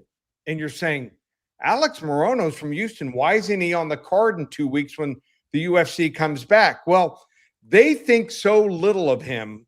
They're feeding him here to the lion. This guy, Danil Donchenko from Ukraine, is an absolute monster here. 9 of his 12 wins by KO or TKO. And by KO or TKO, he's minus 170. So check that out on the Hard Rock app. Danil Donchenko, 24-year-old, no nickname at all, fighting Alex the Great White Morono. I think Alex the Great White Morono is going to get cut after this fight here. So lay the 170 here by KO or TKO in the UFC on Saturday night. I'd never heard of Dom Marfan before either. I cashed that ticket, so I don't care if I've never heard of them or not. Give us a name. What are you doing for the Super Bowl, Lee? Are you one of these people who likes to have a bunch of people over, go somewhere, or you like to just kind of be by yourself with the family? One couple. It was a couple that was invited over when New England came back. I had New England -5 and beat Atlanta. They're invited every year, and they are the lucky couple. I splurge whatever they want to eat. That's on the menu. What is on the menu? Like what do you normally get? Tacos. They want my wife's tacos. So so she makes tacos. Tacos, yeah, and they're bringing over dessert. All right. What are you doing? Dessert. Well, I watch at home. I don't like to go anywhere. People know. I was telling the guys the story of Dr. Chuck sending out a text on our group thread. Hey, everyone's invited over with spouses to watch the Super Bowl. ... I know Hoch won't be coming, but the rest of you will. I don't like to leave the house. I like just me and Lori. If DJ was home, but that's about it for me. And order in a little bit of food. And I like to watch all the commercials. Right. And me too. I don't want to have chit chat with people. I just want to. Human interaction. Send you in on all your wagers. Your 83 bets, right? Yeah, I like to check them off as they cash. Here's what Lee Sterling likes. And again, the website is ParamountSports.com. How many plays will you have up on the website? A ton 15, or 15? I've done 10 in the past, and we've actually won 9 out of the last 10 years. And we've had to can't go 5 and 5 to win. You got to go 6 and 4. But 15, there was I sifted through 584 prop bets. And you found the 15 you like the most. Yep. All right. Well, ParamountSports.com is the website. He likes Kenneth Walker, anytime TD. Take a flyer on Kenneth Walker, MVP. Mac Hollins, longest reception, over 15.5 yards. Seattle laying the points. And in the UFC tomorrow, Danil Donchenko by KO or TKO. Or disqualification. Or DQ. Or DQ, yeah. Boy, you're learning the lingo, Mark, huh? I mean, listen, they put it on Paramount Plus now. It's very easy to watch. I don't have to buy a pay-per-view. I'm cashing tickets every week thanks to you. So, yeah, it's a whole way to enjoy it. All right, there you go. Lee Sterling, ParamountSports.com or Paramount Sports on Twitter. Thank you, Lee. Thanks, guys. See ya. There you go. Have you decided, Crowder, how you're going to end up watching the game? You just watching at home? Yeah, probably at home. You guys are flying back on Saturday? Yeah, just me and Asia and little Chaz. We'll watch the game together. And Jimmy, did you decide what you're doing? Jimmy's not invited. Jimmy, did you want to go to Crowder's house? Sure, if I'm invited. Yeah, can you watch Jazz? Can you watch Jazz? Chaz will beat you up, Jimmy. No, have you decided how you're watching the game, Jimmy? Not yet. Haven't decided yet. No, I haven't decided yet. You have a couple options you're weighing? No, I had plans, but they canceled. So, yeah. So I don't know. That was with Solana? Yeah, it was with Solana. Yeah. Solana canceled on you. Man, sounds like our night at Toro Toro. All right. Solana, you have plans? You're just watching at home? I mean, come on. I got invited to a bunch of different parties. The place I was going to go to, come on, my best friend's house. We always watch the Super Bowl together. I called him this morning, and he told me he has an ear infection and he's not feeling great. So now I may have to consider some other plans. That goes perfectly for Jimmy because he's looking for something to do. Jimmy, you're always invited, man, for sure. I could find a spot for you somewhere.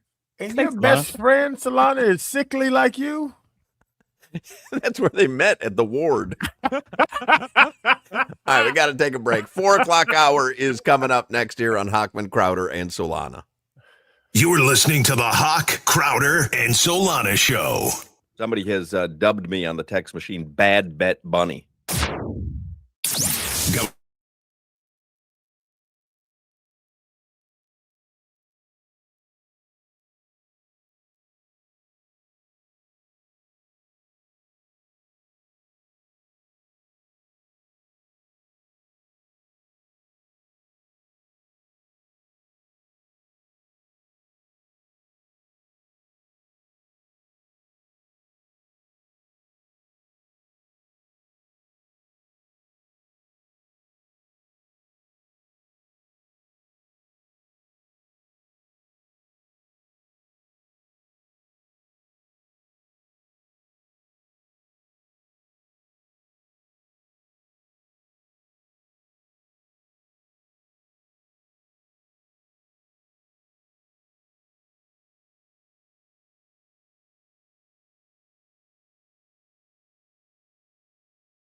PM and we back on the clock, so don't get cutesy. Dog lead the station unlocked. We got the sports talk and the drama to make sure the T-clock. WQAM is the Avengers with no weak spot. For Joe Rose, Woody Bo, Omar and Moore, Tobin and Leroy giving goosies galore. Yeah, for 2 to 6 is reserved for 3 legends. The captains of America, not no Chris Evans. From Spritz to McRibs and calling out game scores. Hotman, Crowder, Solana. Get ready for some more. All right, 4 o'clock hour here. Final football Friday of the season.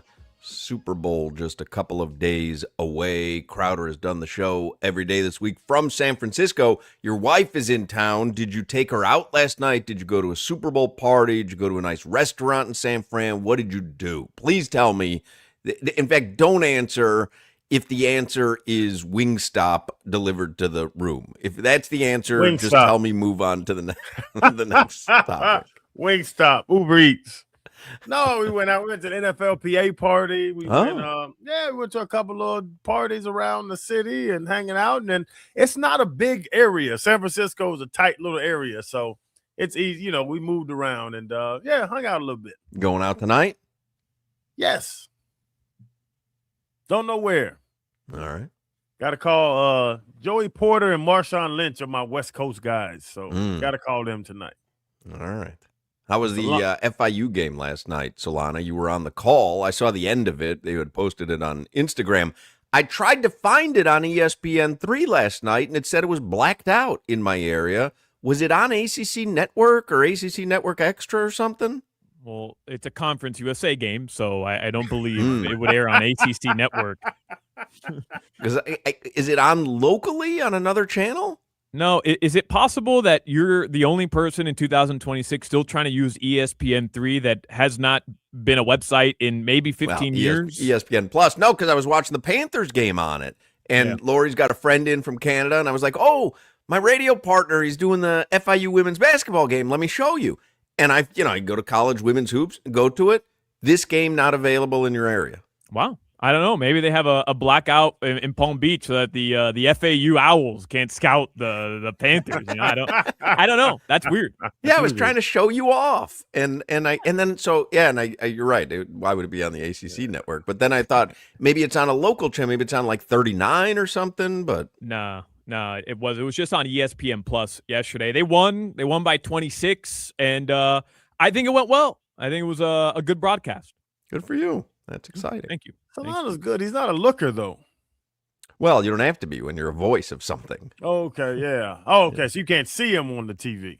Yeah, unless they show. Do they do a broadcaster's shot at any point? Yeah, 15 seconds. Me and, Wendell, who's one of our new coworkers here at QM, he works on pretty much every Heat broadcast. He did analyst work with me yesterday. Oh, really? And yeah, I was blown away. I mean, he's better than me. He's good. I've been telling Len, this Wendell guy, his talents are being wasted behind the scenes. This kid is good. Yeah, he's legit good.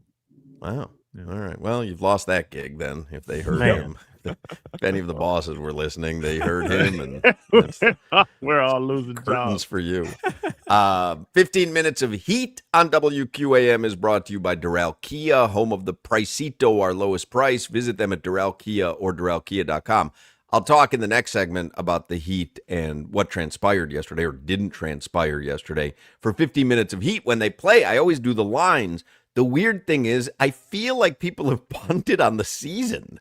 Like they're like not even interested anymore. So many people are just like, nah, I'm done. They didn't do anything. I'm done. But they do have a game tonight, and they've got a half a season to go. Would you like to guess the line? They're in Boston tonight.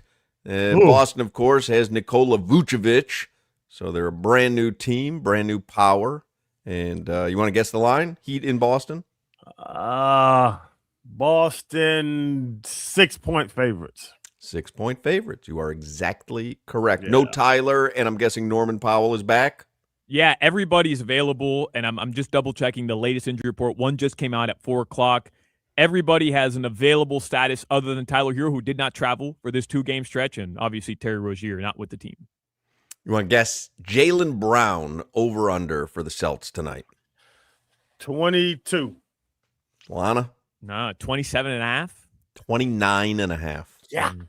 He's averaging 31. He's Wow. Averaging 31 this year? I think it was 31 when we played them last time. Let me see what his updated stats are. But he took the, can the Celtics survive without Jason Tatum? Personally, it's 29.5 now, but he's been up there. How about my guy Vooch, Voochie Maine? Would you like to guess the over under for Big Vooch? Uh-oh. Crowder got hit by another tremor. Thank God you're wearing pants.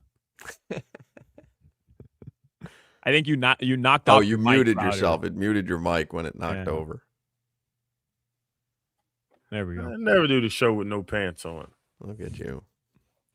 You want to guess Vooch? 13. 9.5. 11.5.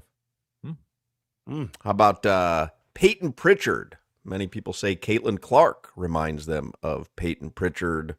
Peyton Pritchard over. Did you see that video? Yeah, man. Did you see that video? It was funny.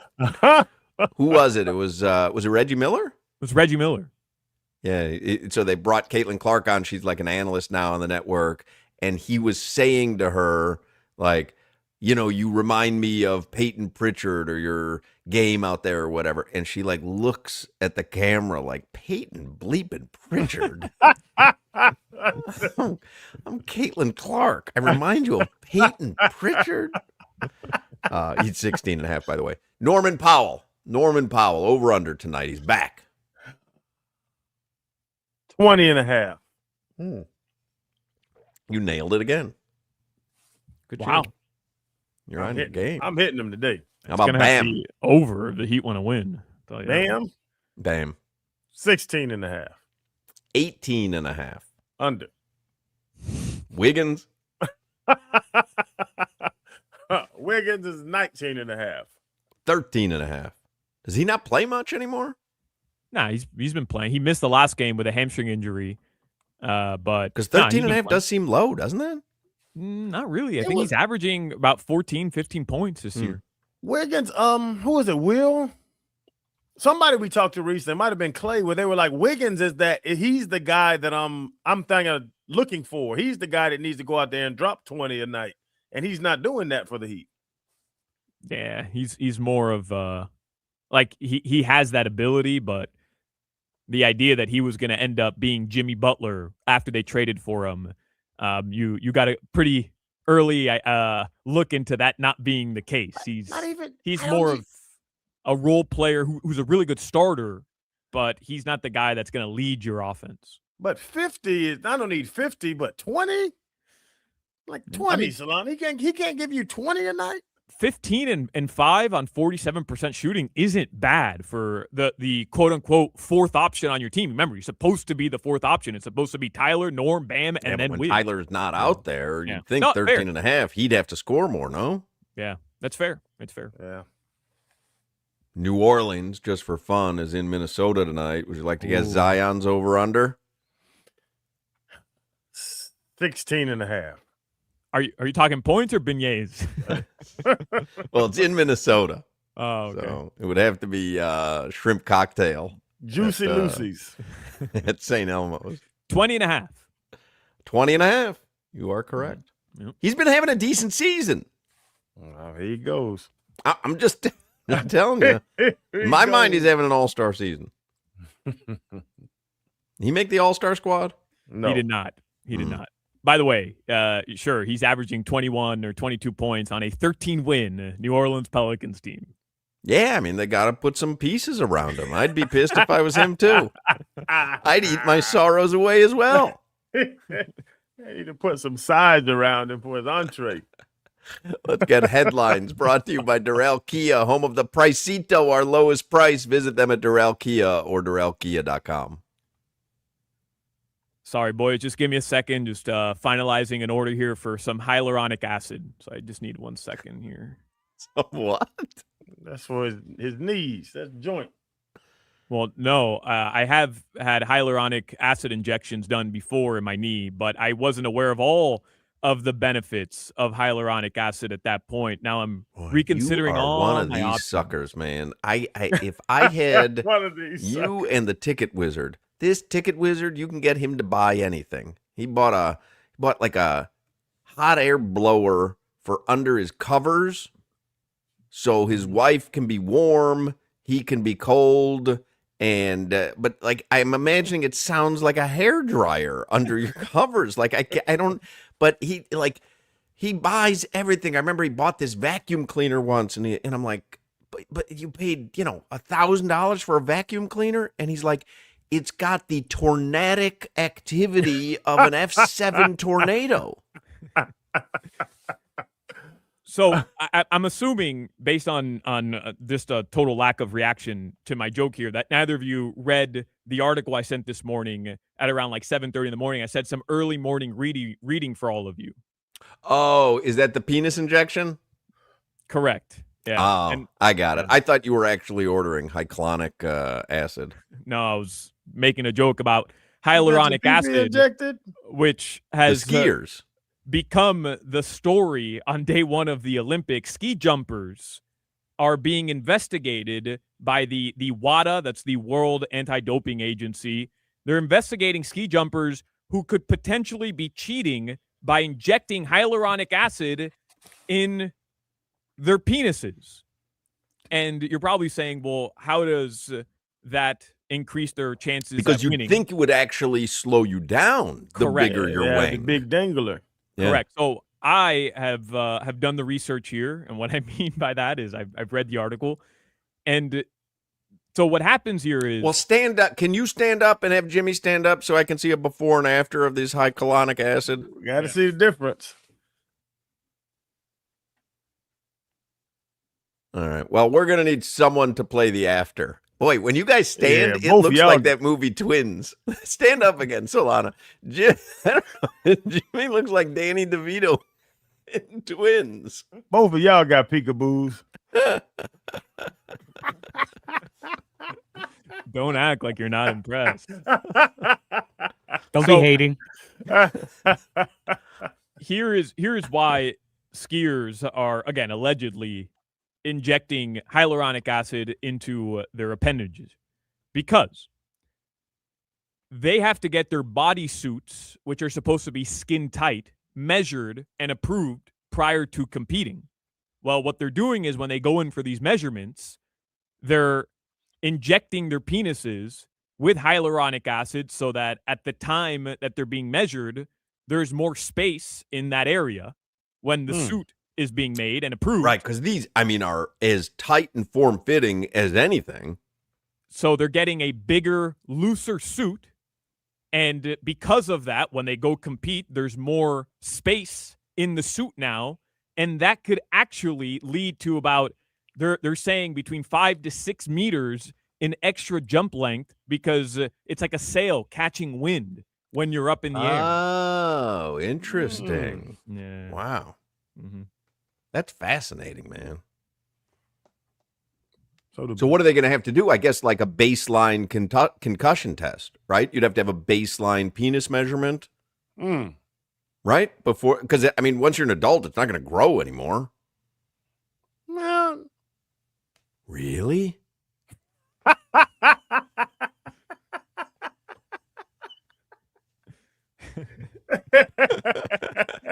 Well, you get Hoch. you a couple more inches. Hoch, as you know, I may or may not be engaged to somebody who is certified and is a nurse practitioner certified to work with injectables, hyaluronic acid being one of them.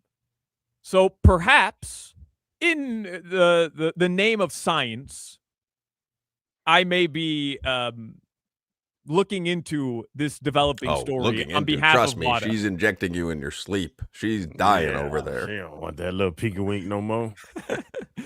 So for those of us challenged in certain areas, I'll report back. And I'll let you know if it saves my marriage. It's hyaluronic acid, man. commercials for the Super Bowl this year, fellas, are going to cost between $8 to $10 million per 30 seconds. And there's already a bunch that have been released. So if you want to cheat and watch the ones that are being posted on social media by the different brands, you can do that. But that's the price this year, between $8 and $10 million per 30 seconds.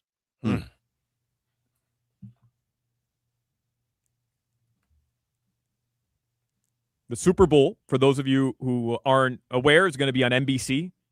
It's going to stream exclusively, so if you don't have cable, you don't have NBC, on Peacock. So those are the two places that you can watch it. Coverage of the game begins at noon, but the actual official pregame show is going to start at 1 p.m. on Sunday. So 5.5 hours. It's almost like one of our Canes pregame shows. It's a long pregame, 5 hours. Did you see Vic took a picture? I guess Telemundo, their coverage, they had a sit down one-on-one with Bad Bunny. Of course, yeah. Vic gets a picture of everybody. I mean, this guy. No, I mean, Bad Bunny, you'd have to get a picture, though. This is one of the biggest music stars in the world. For sure. So I know we talked about Hoch earlier in the week about prop bets for Bad Bunny, specifically for his show. And I have some of the odds here in front of me. But I've handicapped this myself. As you know, I'm a huge Bad Bunny fan, and I've been a Bad Bunny fan before he really blew up. I've seen him in concert 5 times already. I recall. Over the past decade. So the favorite is the song Jimmy played earlier. It's Titi Me Preguntó. It's probably his most popular song. That's the favorite for him to open up. First song performed, and it's like minus 120, minus 125, depending on where you look. Nowhere on any website, on any book, have I found the song I think he's going to open up with, which is off his new album. And the song is titled Voy a llevarte a PR. PR is short for Puerto Rico. And it translates to, I'm going to take you to Puerto Rico. He's all about Puerto Rico. He mentions Puerto Rico every time he gets an opportunity. He really puts on for his country. And I think it makes perfect sense. I'm going to take you guys to Puerto Rico to open up this show. So I think that's what he's going to start with. So if you can find that, and you think I have any sense in the world, you should bet it. And I think probably a big long shot too, if it's not available anywhere. So massive long shot. Yeah. Massive long shot. And I think he's going to open up with the collab with DBJ that not a lot of people are aware of. Do you have that, Jimmy? Let me find it. All right. He got to open with a banger, Solana, not Welcome to Puerto Rico. Well, it is a banger. It's one of the more popular songs off his new album. I think it is a banger. And the song that a lot of people, it's also one of the favorites to open up with, which is Baile Inolvidable, which is an unforgettable dance. I think he's going to end with that song, which you can bet, by the way. Also one of the favorites for ending songs, because I think it makes sense. Unforgettable dance for the last song. This is unforgettable. So that's what I've handicapped. If either of you want to do any information or take that information and run with it. Yo soy pescador.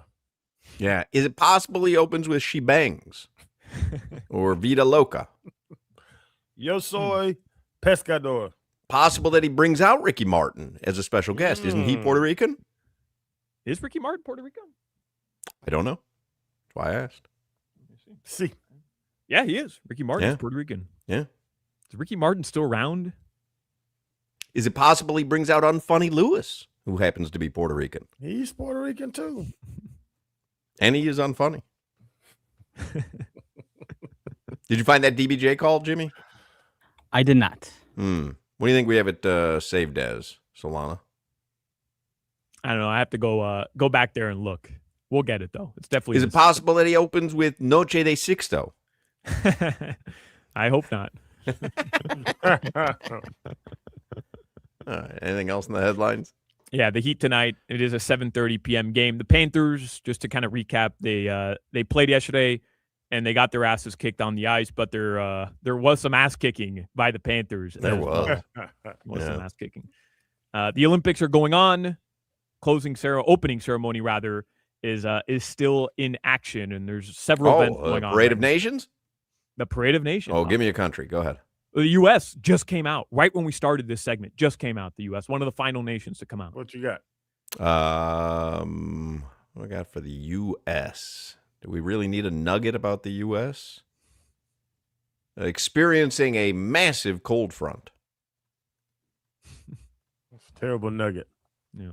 I thought it was informative. All right, guys, your weather. It's not really a cold front here. It's 65 degrees. And I know you kept saying it's going to be super cold all weekend. Today was the day it was going to be cold. It's going to get a little bit warmer over the next couple days. It was chilly this morning, but it's been sunny all day. Like, it is so nice out right now. Is it rainy in San Francisco? It's always like cloudy and rainy there, isn't it? It's not. Oh, it's nice. Clear skies. Oh, that's what I meant. What did I say? You said rainy, and I said clear skies. I think it's the opposite. That's what I meant. Yeah, that's what I meant. It's pretty nice. The hydrochlonic got to my head there. I don't know what was happening.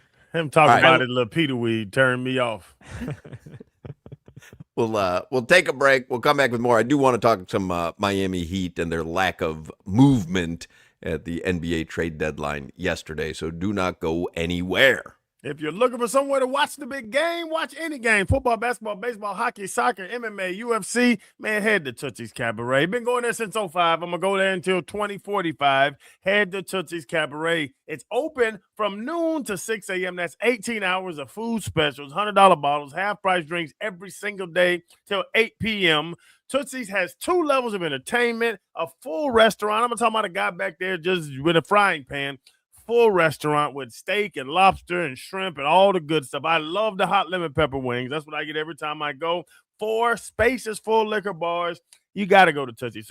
Secure parking. You are set to go. If somebody comes in town looking for something to do, middle of the day, just want to hang out, man, head to Tootsie's. Watch any game, any event you can watch. They have it right there on dozens and dozens of TVs. And when it goes to commercial, there's going to be a beautiful entertainer dancing at one of those dozens of stages they have there. You got to get to Tootsie's Cabaret right by Hard Rock Stadium. Pre-game, post-game, don't want to sit in traffic. You got to get to Tootsie's Cabaret. Go to tootsiescabaret.com for more information.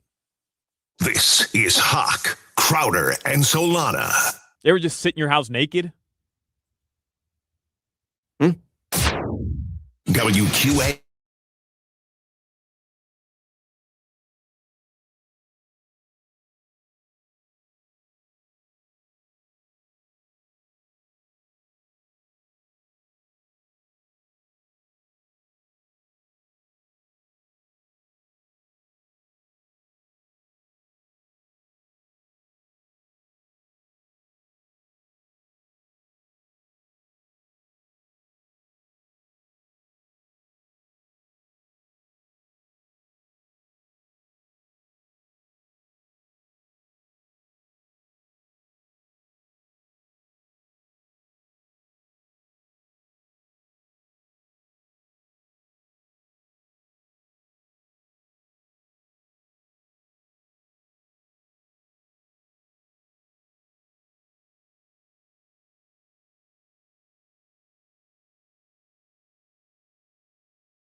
Yo la conocí en Miami, en Brickell. Ella sabe que aquí hay ticket. Quiere que yo se la aplique. Que pa' casa la trafique. Voy a llevarte pa' PR, mami, pa' que veas. Final football Friday of the season. Super Bowl on Sunday. And then we're full throttle into basketball and hockey and college hoops. March Madness will be around before you know it. And kind of, we all know the routine by now. The difference in the routine this year versus the past few years is I'm not certain we're going to see postseason hockey. And so then we're just going to have the Heat.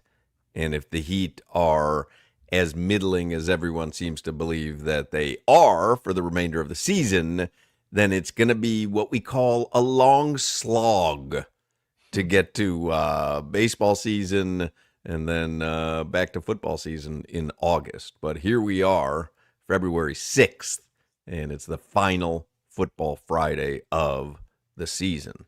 Clear calendars for April 14th, 15th, and 16th. Those will be the play-in tournament dates. So clear calendars. Oh, they're already set?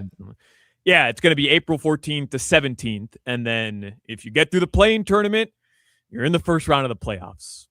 All right. Well, that's probably somewhere where the Heat might be. Here is, though, and I saw a funny tweet from Ira Winderman at Shoot-Around in Boston today. It's just some video of the Heat at Shoot-Around, and all the tweet says is, same team, different day. That's what we've got, and that's what we've got. So this is what Ira Winderman, I wanted to get your guys' comments on it. Ira Winderman got an email in the Ask Ira segment in the Sun Sentinel.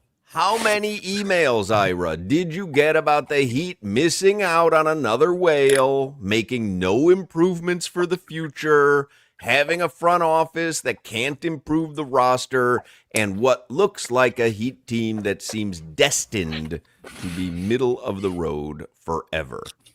I would put the over-under at 1 billion emails that Ira got regarding that. This is what he says. Enough that I will allow this one to suffice so as not to be redundant. What struck me, Ira says, in the wake of the trade deadline and the Heat's inactivity is that so few of the trade deadline report cards even mention the Heat. It's as if the Heat have become an irrelevant, as you put it, stuck in the middle team, not good enough to be considered a contender, but also not bad enough to figure into anyone's lottery calculus. You can't spell Miami Heat without meh.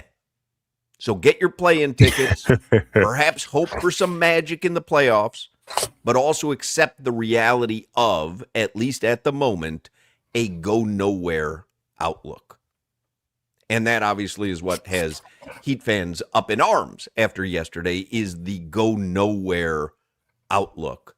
Yeah. I think we're all hoping that, get into the play-in, or maybe you're maybe a 6 seed, things can happen during the season. Maybe then, because of Eric Spoelstra and this Heat postseason magic, maybe something can happen. But are you at your boiling point, Crowder, when it comes to the Heat? No. Many Heat fans are at their absolute boiling point. I'll steal a line from Mike Tomlin.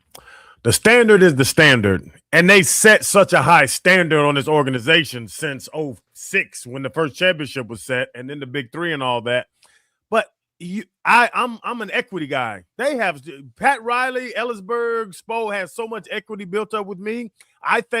I really believe, and it might be blind belief, I believe they're setting up to do something else, because they've always been setting up to do something. Even when they didn't get KD, last time they didn't get Giannis, but they were in position to get those guys. So I trust them. So I'm not, you said 20, what would you say, 20-33 with the Panthers? Yep. Pat Riley got 20-43 with me. I do trust Pat and them. I would say this. There's still a possibility that they could get Giannis during the offseason.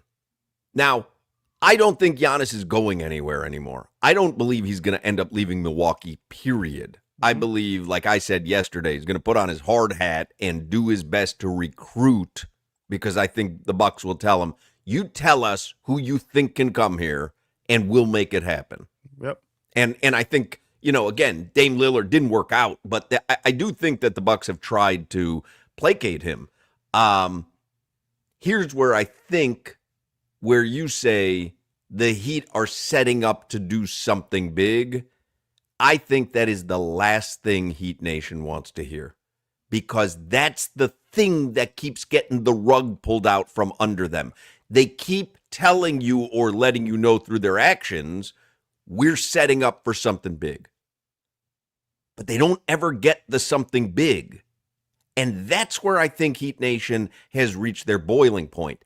They do not want to hear anymore, we're in the market for KD.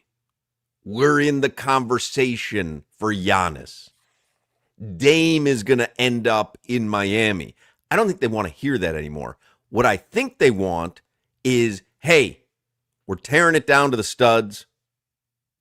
We're going to start building it back up. We're not swinging for the whale. We're going to put something together that's markedly better, or at least different than what we've been doing for the last few seasons. Correct me if I'm wrong, Solana. I don't think Heat fans want to hear that they're plotting something big. Difference is not always good. I agree with you. Just let's change. No, let's prepare. But you have to acknowledge they have to change something. Yeah. Oh, no, I'm not impressed by this roster. I get on them all the time, but the trust in knowing how to build a roster, I do trust Ellisberg and Riley on that. Hoch, you're right in the standpoint of they're sick of hearing that the organization is trying to get those big name players, but it's not that Heat fans don't want to be in the conversation for those players. They're tired of hearing the Heat's name in those conversations, knowing that Miami is not in a place to actually acquire said players. And that, I think, is where the frustration comes in at this specific deadline, which is we've seen this movie already. We've seen this movie of the Heat in the hunt for the whale and not having the proper harpoon, the assets, to actually haul in the whale. So, well, that goes back to the Heat Pat Riley magic that we've all believed in for so long. Yeah. But there is a point where you have to face reality, which is what Solana is saying, and go, okay, it was cute when Kawhi Leonard or Gordon Hayward or whoever, Pat Riley could throw the rings down on the table, and it didn't matter what the salary that they had left was, didn't matter what the person could have gotten elsewhere. Pat Riley with the rings and the persona was going to bring people here. And I think what Solana is saying is that ain't working. That magic that we thought Riley had and he did have, by the way, doesn't seem to have it anymore. But myself as the fisherman on this show, if I don't go on the boat, I'm never going to catch a fish. I'm never going to harpoon a whale if I just sit at home. Get on the boat and go see if the whale. But what if you don't catch a fish? What if year after year you don't catch a fish? You got to be on the boat That's fine. But are you as good a fisherman as people think you are if year after year you come back with no fish? I caught a Shaq. I caught a Bosch. You caught a Shaq in 05? I caught a Posey. Posey? But here's the problem, Crowder. Here's the problem. Okay. I'm not saying Pat Riley doesn't have the cachet anymore. This idea that people have built up right now that young players don't know who Pat Riley is, I think that's folly. I genuinely do. But free agency doesn't work. Talent acquisition doesn't work the way Pat Riley used to succeed at. Better than anybody, which was get in front of LeBron James and make the golden boy from Cleveland decide he's going to leave Cleveland, get a meeting with LaMarcus Aldridge, even though the Heat had no interest actually in getting LaMarcus Aldridge. Not that they didn't have interest. They had no capable means of bringing in LaMarcus Aldridge when he was the lone whale that one offseason. But because they respected Riley so much in the Heat way, he was still willing to sit down and hear Pat Riley out because why not? The problem is Pat Riley can't get a meeting with these players because they don't reach free agency. Players want money now. Period. End of story. They'll never, and we're talking about the Whales. They're never going to hit free agency anymore. The way LeBron did, the way Bosch did, the way LaMarcus Aldridge did, the way Kawhi Leonard did after he won that chip with Toronto, because they can get the Supermax contract as Ja wants, as Giannis wants next season. So and then if they won out, like Durant, like Harden, like Giannis potentially, they just forced their way out. And that's what's changed. It's not that Pat Riley can't land the whale. He's right. That the means to land the whale has changed, and Miami isn't even on a boat that's capable of hauling in the whale because they don't have the assets to go trade for the whale. And that's what's different. You know where he's right, Crowder, is that LeBron wanted something so badly, a championship. Yeah. And the legacy of being a champion, we know legacy is important to him, that he was willing to forego certain things that maybe today's athlete isn't.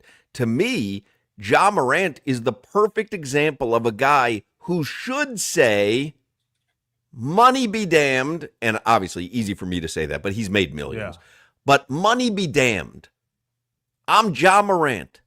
They were talking about me at the beginning of my career as the next MJ, the next face of the league. Yep.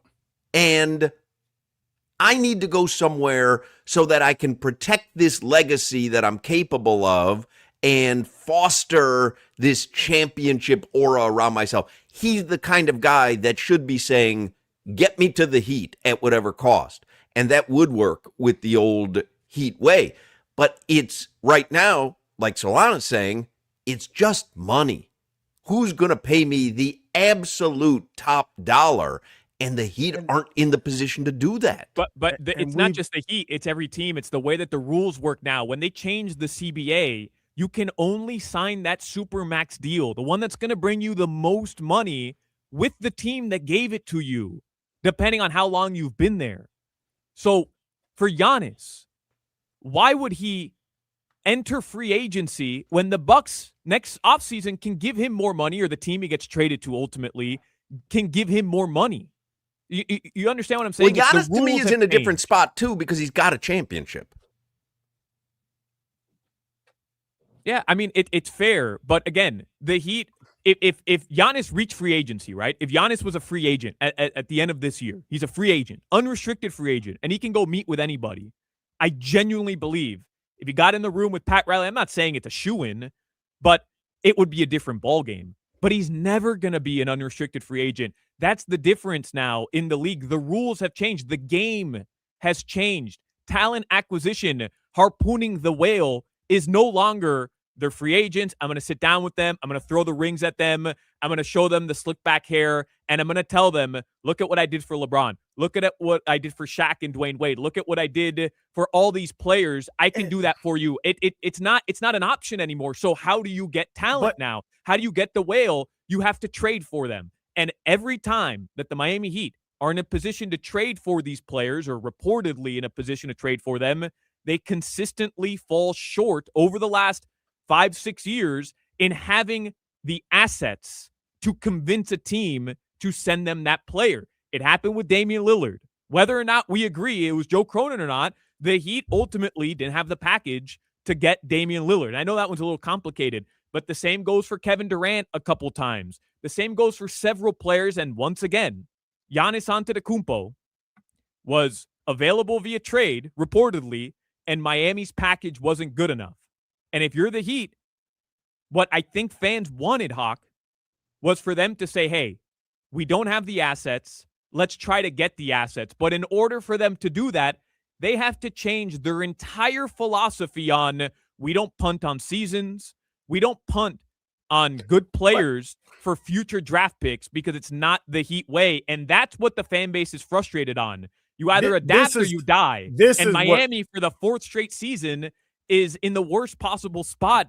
They have to adapt. This is the thing, though, as you're talking, Solana, and I agree with you. But we keep putting it on Riley. Riley's this great. Riley's the GOAT. Riley's the Godfather. All the stuff we'd say. Wade was bringing people here. Shaq wanted to play with Wade, we heard. Wade worked out the Big Three deal. So that's the thing. We need a player that's going to go out there and do it for us, and we're waiting for Riley again. I think we might have falsely been waiting for Riley when Riley is great at doing his job, but he wasn't bringing Shaq or Bosh or LeBron here. I don't subscribe to that notion. I know a lot of people do that. Oh, it was Wade who recruited LeBron. And look, Wade, the stories come out, Solana. Wade, they wanted to come here and play with Wade. They didn't want to play for Riley. Well, I disagree. I think, sure, Dwayne Wade was a massive reason why LeBron wanted to come here. But who in 2008 decided, hey, 2010 free agency, look at all the players that are going to be available, and let's set ourselves up to have the flexibility to bring in said players. That wasn't Dwayne Wade. Dwayne Wade has come out publicly and said multiple times, I was pissed. I had an MVP caliber season. We were the 4 seed, and we lost to the Hawks in 7 that year. And the following year, we lost to the Celtics in 5 because I had no help. Jermaine O'Neal was supposed to help lead me in my prime years, but Pat Riley, Andy Ellisberg, they were seeing the future, which was, hey, we're going to go through these 2 years, but we're going to have the flexibility in 2010. And that no longer is possible. That avenue of having flexibility for free agency is no longer the game. The game has changed. And the frustration, Hawk, what a lot of Heat fans feel is that the game has passed Miami by. But not because they're not capable of doing it, but because they're so determined to stand pat, no pun intended, in their principles of we don't punt on seasons, we refuse to tank, we refuse to trade players we value because we want draft capital. It's never been their way, and that's where the fan base is frustrated, because what you get ultimately is 4 straight years, presumably, in the play-in tournament, which, again, I value a team, the Miami Heat way, not punting on seasons, not being the Hornets, not being the Bulls, not being the Pelicans, who are just bad and bad and bad and bad. The Heat refuse to do that, and it's admirable. But on the flip side, if your standard still get off my lawn. It sounds like get off my lawn, old man. If your standard, Crowder, is championship or bust, which that's the Heat standard, then at some point you have to adapt. You have to be willing to say, maybe for this one season we go against our principles, because in the long run it's going to help us go get the whale that we've desired for years. That's where the frustration comes in from Heat fans. It's and I know, look, there's some people that are just saying this front office is washed. I don't know what they're doing. It's just not true. The Heat know what they're doing. Andy Ellisberg knows what he's doing. But if they're not willing to say, look, this just isn't it right now, we've got to recalibrate, which they clearly weren't willing to do because they didn't trade Norman Powell, who they might end up losing in free agency for nothing. He's an unrestricted free agent. They didn't trade Andrew Wiggins, probably could have gotten them more draft assets to go get Giannis Antetokounmpo in the summer. They like their team, and they're unwilling to move off their principles. Pat Riley's up there in years, and he goes, wait a second. If I trade Norman Powell now for draft assets and Wiggins now for draft assets, we are really legitimately punting on the season, because how are we going to score? And I don't want to sit through a half a season that way. It's never been my way. It's can't never preach what I've preached to this team, the one suit and what, I can't preach what I've preached to this team for my entire career and then say, yeah, but not this season. Correct. But if you're trying to play the game, it's the argument of, do you adapt or do you stick with what got you to the dance in the first place? Right. And you can make a case for both. But you have to understand, as a fan base, if you have to adjust and adapt to get back to what you want to, if you want to do the burn the boats thing, it's cool. Burn the boats. Get here. We have 100 to your 1,000. Let's burn the boats. We'll have an option to leave. That's a great fan base, a great thought. But then if you're burning the boat and it's 2 on 7,000, you're just going to die. Right. Then while it's noble, may not have been the greatest idea. Hey, but 2 of us, Josh.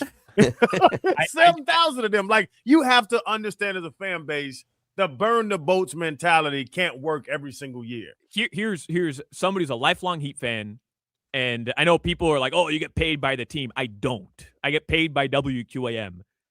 Here's what I would have liked for them to do. 1 year, say, look, this just isn't working. And I think the fan base would have understood. They wouldn't have thought they're going against their principles. They would have understood. The fan base at large would have understood. We respect. You didn't get Giannis. It is what it is. We respect trying to do something different this time around, because ultimately you're going to end up in the same spot, which is best case scenario, first round matchup through the play-in tournament, or maybe as a 6 seed. And that's not the standard that the organization has set. All right, we got to take a break. Anyway, 5 o'clock, Funky Buddha Happy Hour on a Friday. A football Friday is coming up next. This is Hoch, Crowder, and Solana. Khalil? Hurricanes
My clothes. Yeah, yeah, yeah.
Dime, ¿vamos para el mambo o no vamos para el mambo? Tú me dices, mami. Zumba.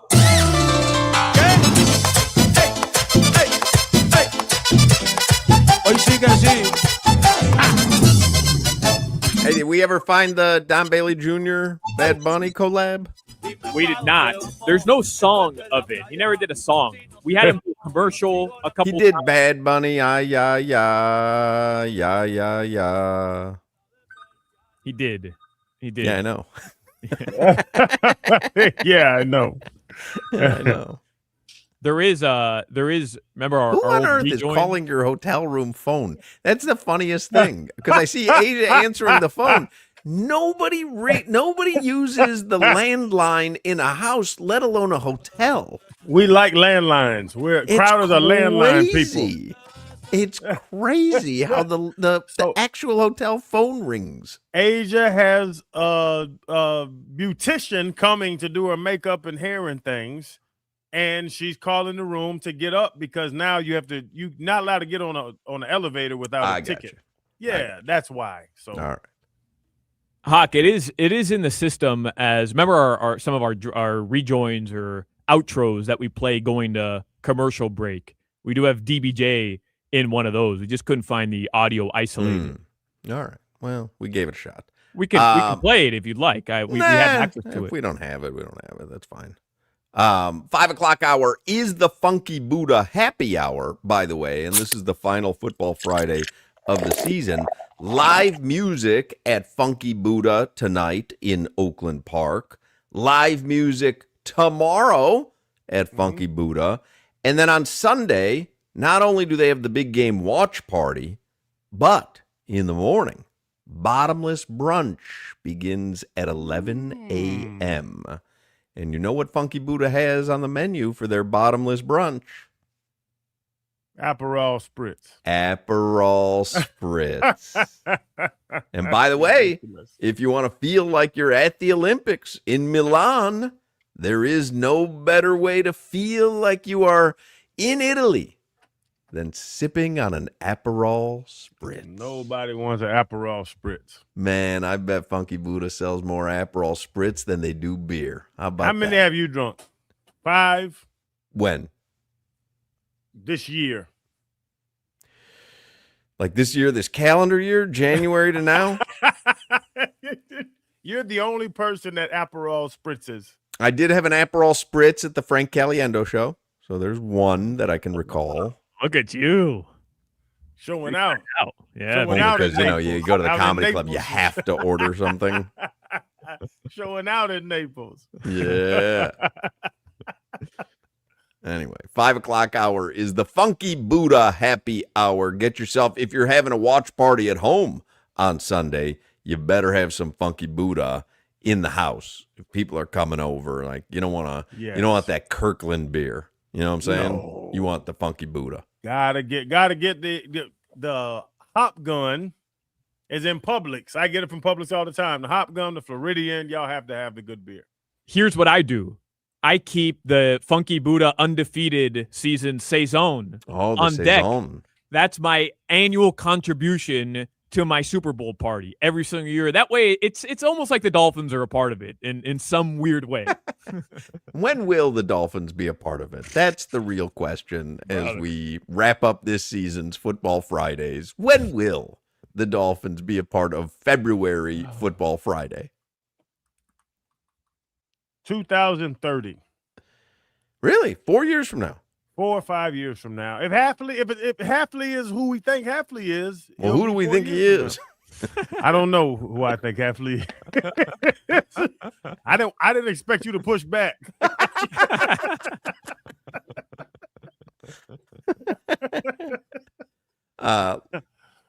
Let's get headlines here for the 5 o'clock Funky Buddha happy hour. Brought to you by Doral Kia, home of the Pricito, our lowest price. Visit them at Doral Kia or DoralKia.com. I bet you didn't think I'd start the final headline segment before the Super Bowl with a Marlins update, but today was Marlins Media Day, and I haven't mentioned them one time on the show. Here's the only thing I'm going to say. I'm just reading Barry Jackson's tweet. Sandy Alcantara was there, and he said he was very happy he was not traded because he wants to be in Miami. All right. I love When Miami. is the next time we will be talking about a Marlins World Series? 2030. If we think I'm just Clayton optimistic. McCullough is who Clayton McCullough, who we think he is. I think I'm just optimistic about this whole thing. 2030, we're winning everything. Well, All right. I think this is a good question. Who is closer, as we're talking today, February 6, 2026, who is closer to their next championship, the Miami Marlins or the Miami Dolphins? Easy. Dolphins. Wow. I would have to say the Dolphins as well, and it seems silly because what makes you think they're any closer than the Marlins? But the Marlins are. Stephen Ross is going to pour money into this That's organization. true. That's true. And I don't think Bruce the other Sherman guys, does not.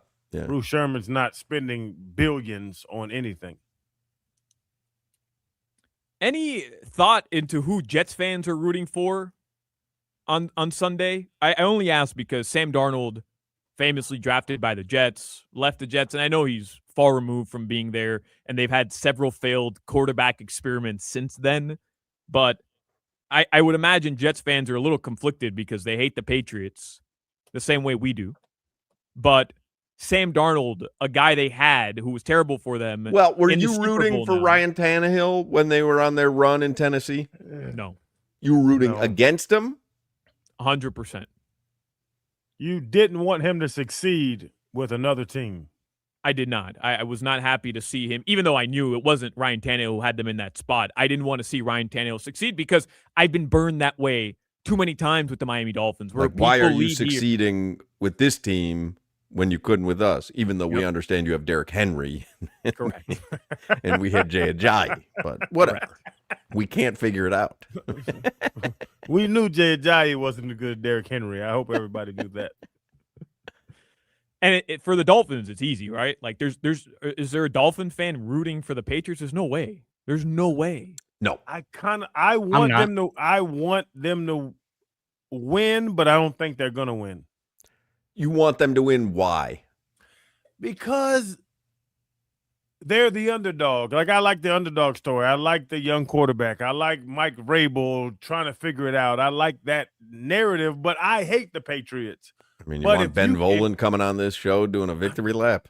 And no, Hawk, I'm right there with you. I don't want I think the Seahawks are going to win, but I want the Patriots to put up a fight. That's why I got the middle. Well, I'm with that because I've got the Patriots +5, so I wouldn't mind them Yeah. putting up a fight. I wouldn't mind a good, entertaining Super Bowl that comes down to the end. Plus 390. Patriots cover. Seahawks win. Yeah, so I see where your allegiances are truly. Yeah, that's truly my allegiance as well. So, Crowder, let me talk you out of this because it's ridiculous what you're saying. Since 2000, the last time the Dolphins won a playoff game, the city of Boston and the surrounding area, they have 13 championships across their respective sports. It's enough already with this Boston. It's enough. 6 titles with the Patriots in the Super Bowl. The Red Sox have 4. The Celtics have 2, and the Bruins even snuck one in with Phil Esposito or whoever the hell was on their team back in 2011. Like, it's enough Esposito. already. I don't think it was then. Yeah, so I'm gonna wear my Seattle Kraken T-shirt on Sunday to the Super Bowl party that I'm going to watch the game at. Like, I'm all in on the Seattle Seahawks. I'm Oh, you drinking got some Starbucks Seattle coffee. gear. I don't own any Seattle Yes. gear. And Seattle wins by 3, and everybody's happy. Everybody's happy. Time of our lives. Beast Mode's having a good time. Sir Mix-a-Lot's having a good time. Everybody's having a good time. Chris Pratt's having a good time. Ben Affleck's not. Matt Damon's not. Yeah, I don't worry about Ben Affleck. The Super Bowl kicks off at 6:30 or a little bit after that. Just one more reminder: it's on NBC and streaming live on Peacock. Coverage begins at noon, but 1:00 pregame show. That's when you can start getting ready. Okay. Hog, I probably should have checked this, but I know you did. We're not airing the Super Bowl, right? Here on QAM? You know, it's funny. I was going to ask you that same question earlier, and I was like, how did I not check that? But I never checked it, so I don't know. I feel like we would know, though. There would have maybe We are. a memo would have been sent out. We are airing it, Jimmy? Ooh. Yes.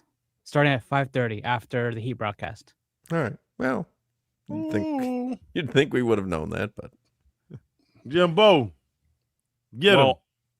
I can guarantee everybody this. For those of you who will be on the road, that will be the quickest postgame show in the history of postgame shows after the Heat play the Wizards on Sunday at 2 p.m.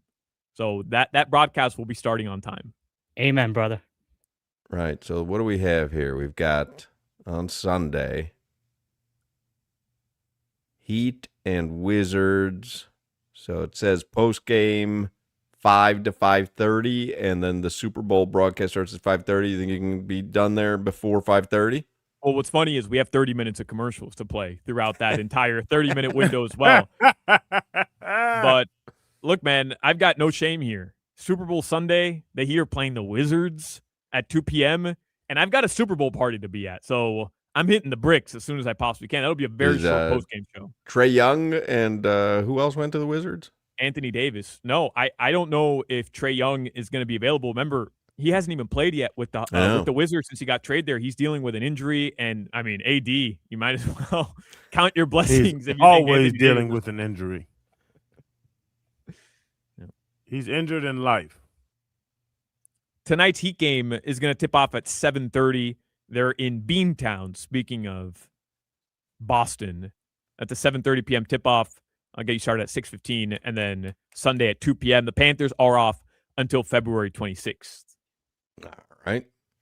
Or February 26th. Yeah, look at that. We've gone the whole first week of February with no February. We got to play it. I don't know. Feel like we might be past it. No, we got to play it. I've matured since my February days.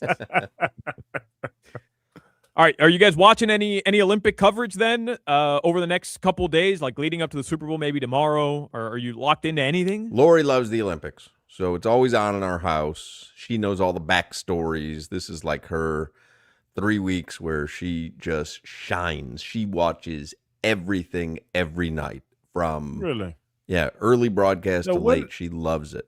The Winter Olympics don't have it's nowhere weird, near the cachet of the Summer Olympics. Yeah, it's a weird track and field, and black people aren't involved in Winter Olympics. Yeah, not so much. No.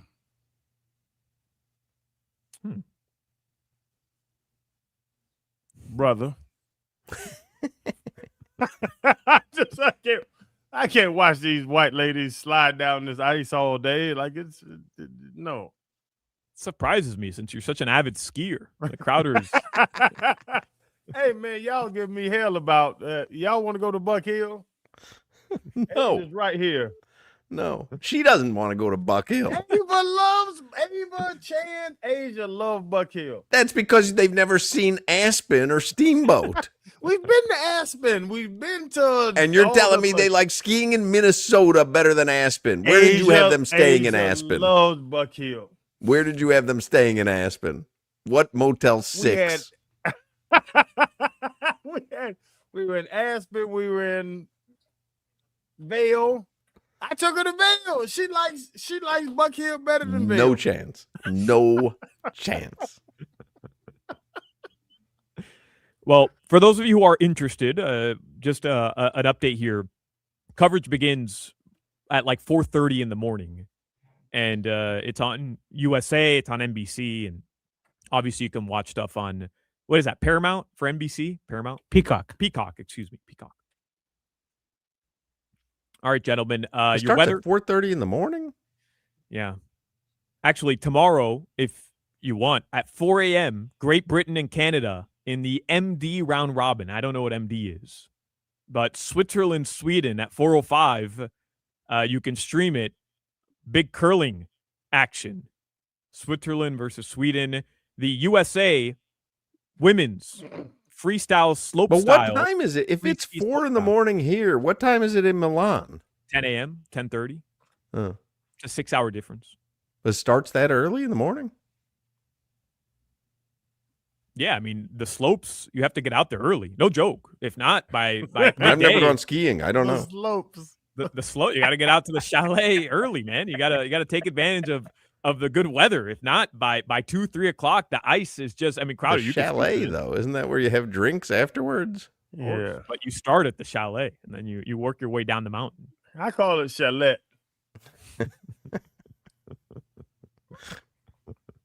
There's a women's skiathlon tomorrow at 7 a.m. That's on NBC. Oh, the luge. I love the luge. Love the luge. I like bobsled. Yeah, I like bobsled as well. You watch one movie, Jimmy. Sanka, you dead man. How about Yeah, skeleton? man. You ever see Skeleton? There's bobsled, luge, and skeleton. Y'all watch one movie of Jamaican bobsledders. They're in the Olympics this year. The Jamaican team? Yeah. Oh, Bobsled. really? Yeah. Jimmy. I'm not joking about that. I'm serious. I believe the Israeli bobsled team is in the Olympics this year as well. They let anybody in, I guess. Some people, we can't believe Jamaica, we got a bobsled team. Yeah, Israel's first Olympic bobsled team heads to Italy. Really? Yeah. They've been dubbed Shul Runnings. That's funny. That's good. That's good. Shul Runnings. That's funny. That is funny.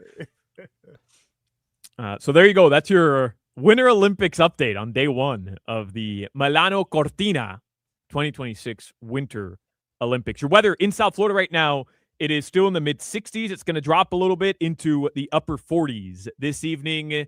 Everybody enjoy the Super Bowl. All right, Josh Appel is next. Before we get to him, Doral Kia. Maybe you're doing a little car shopping this weekend. My good friends and the amazing award-winning team at Doral Kia will take great care of you. When you want a low price, you always pay less with your Pricito at Doral Kia. Take advantage of a Pricito now on all your favorite new Kia models like a Sportage, Sorento, Telluride, K5, Soul, and more.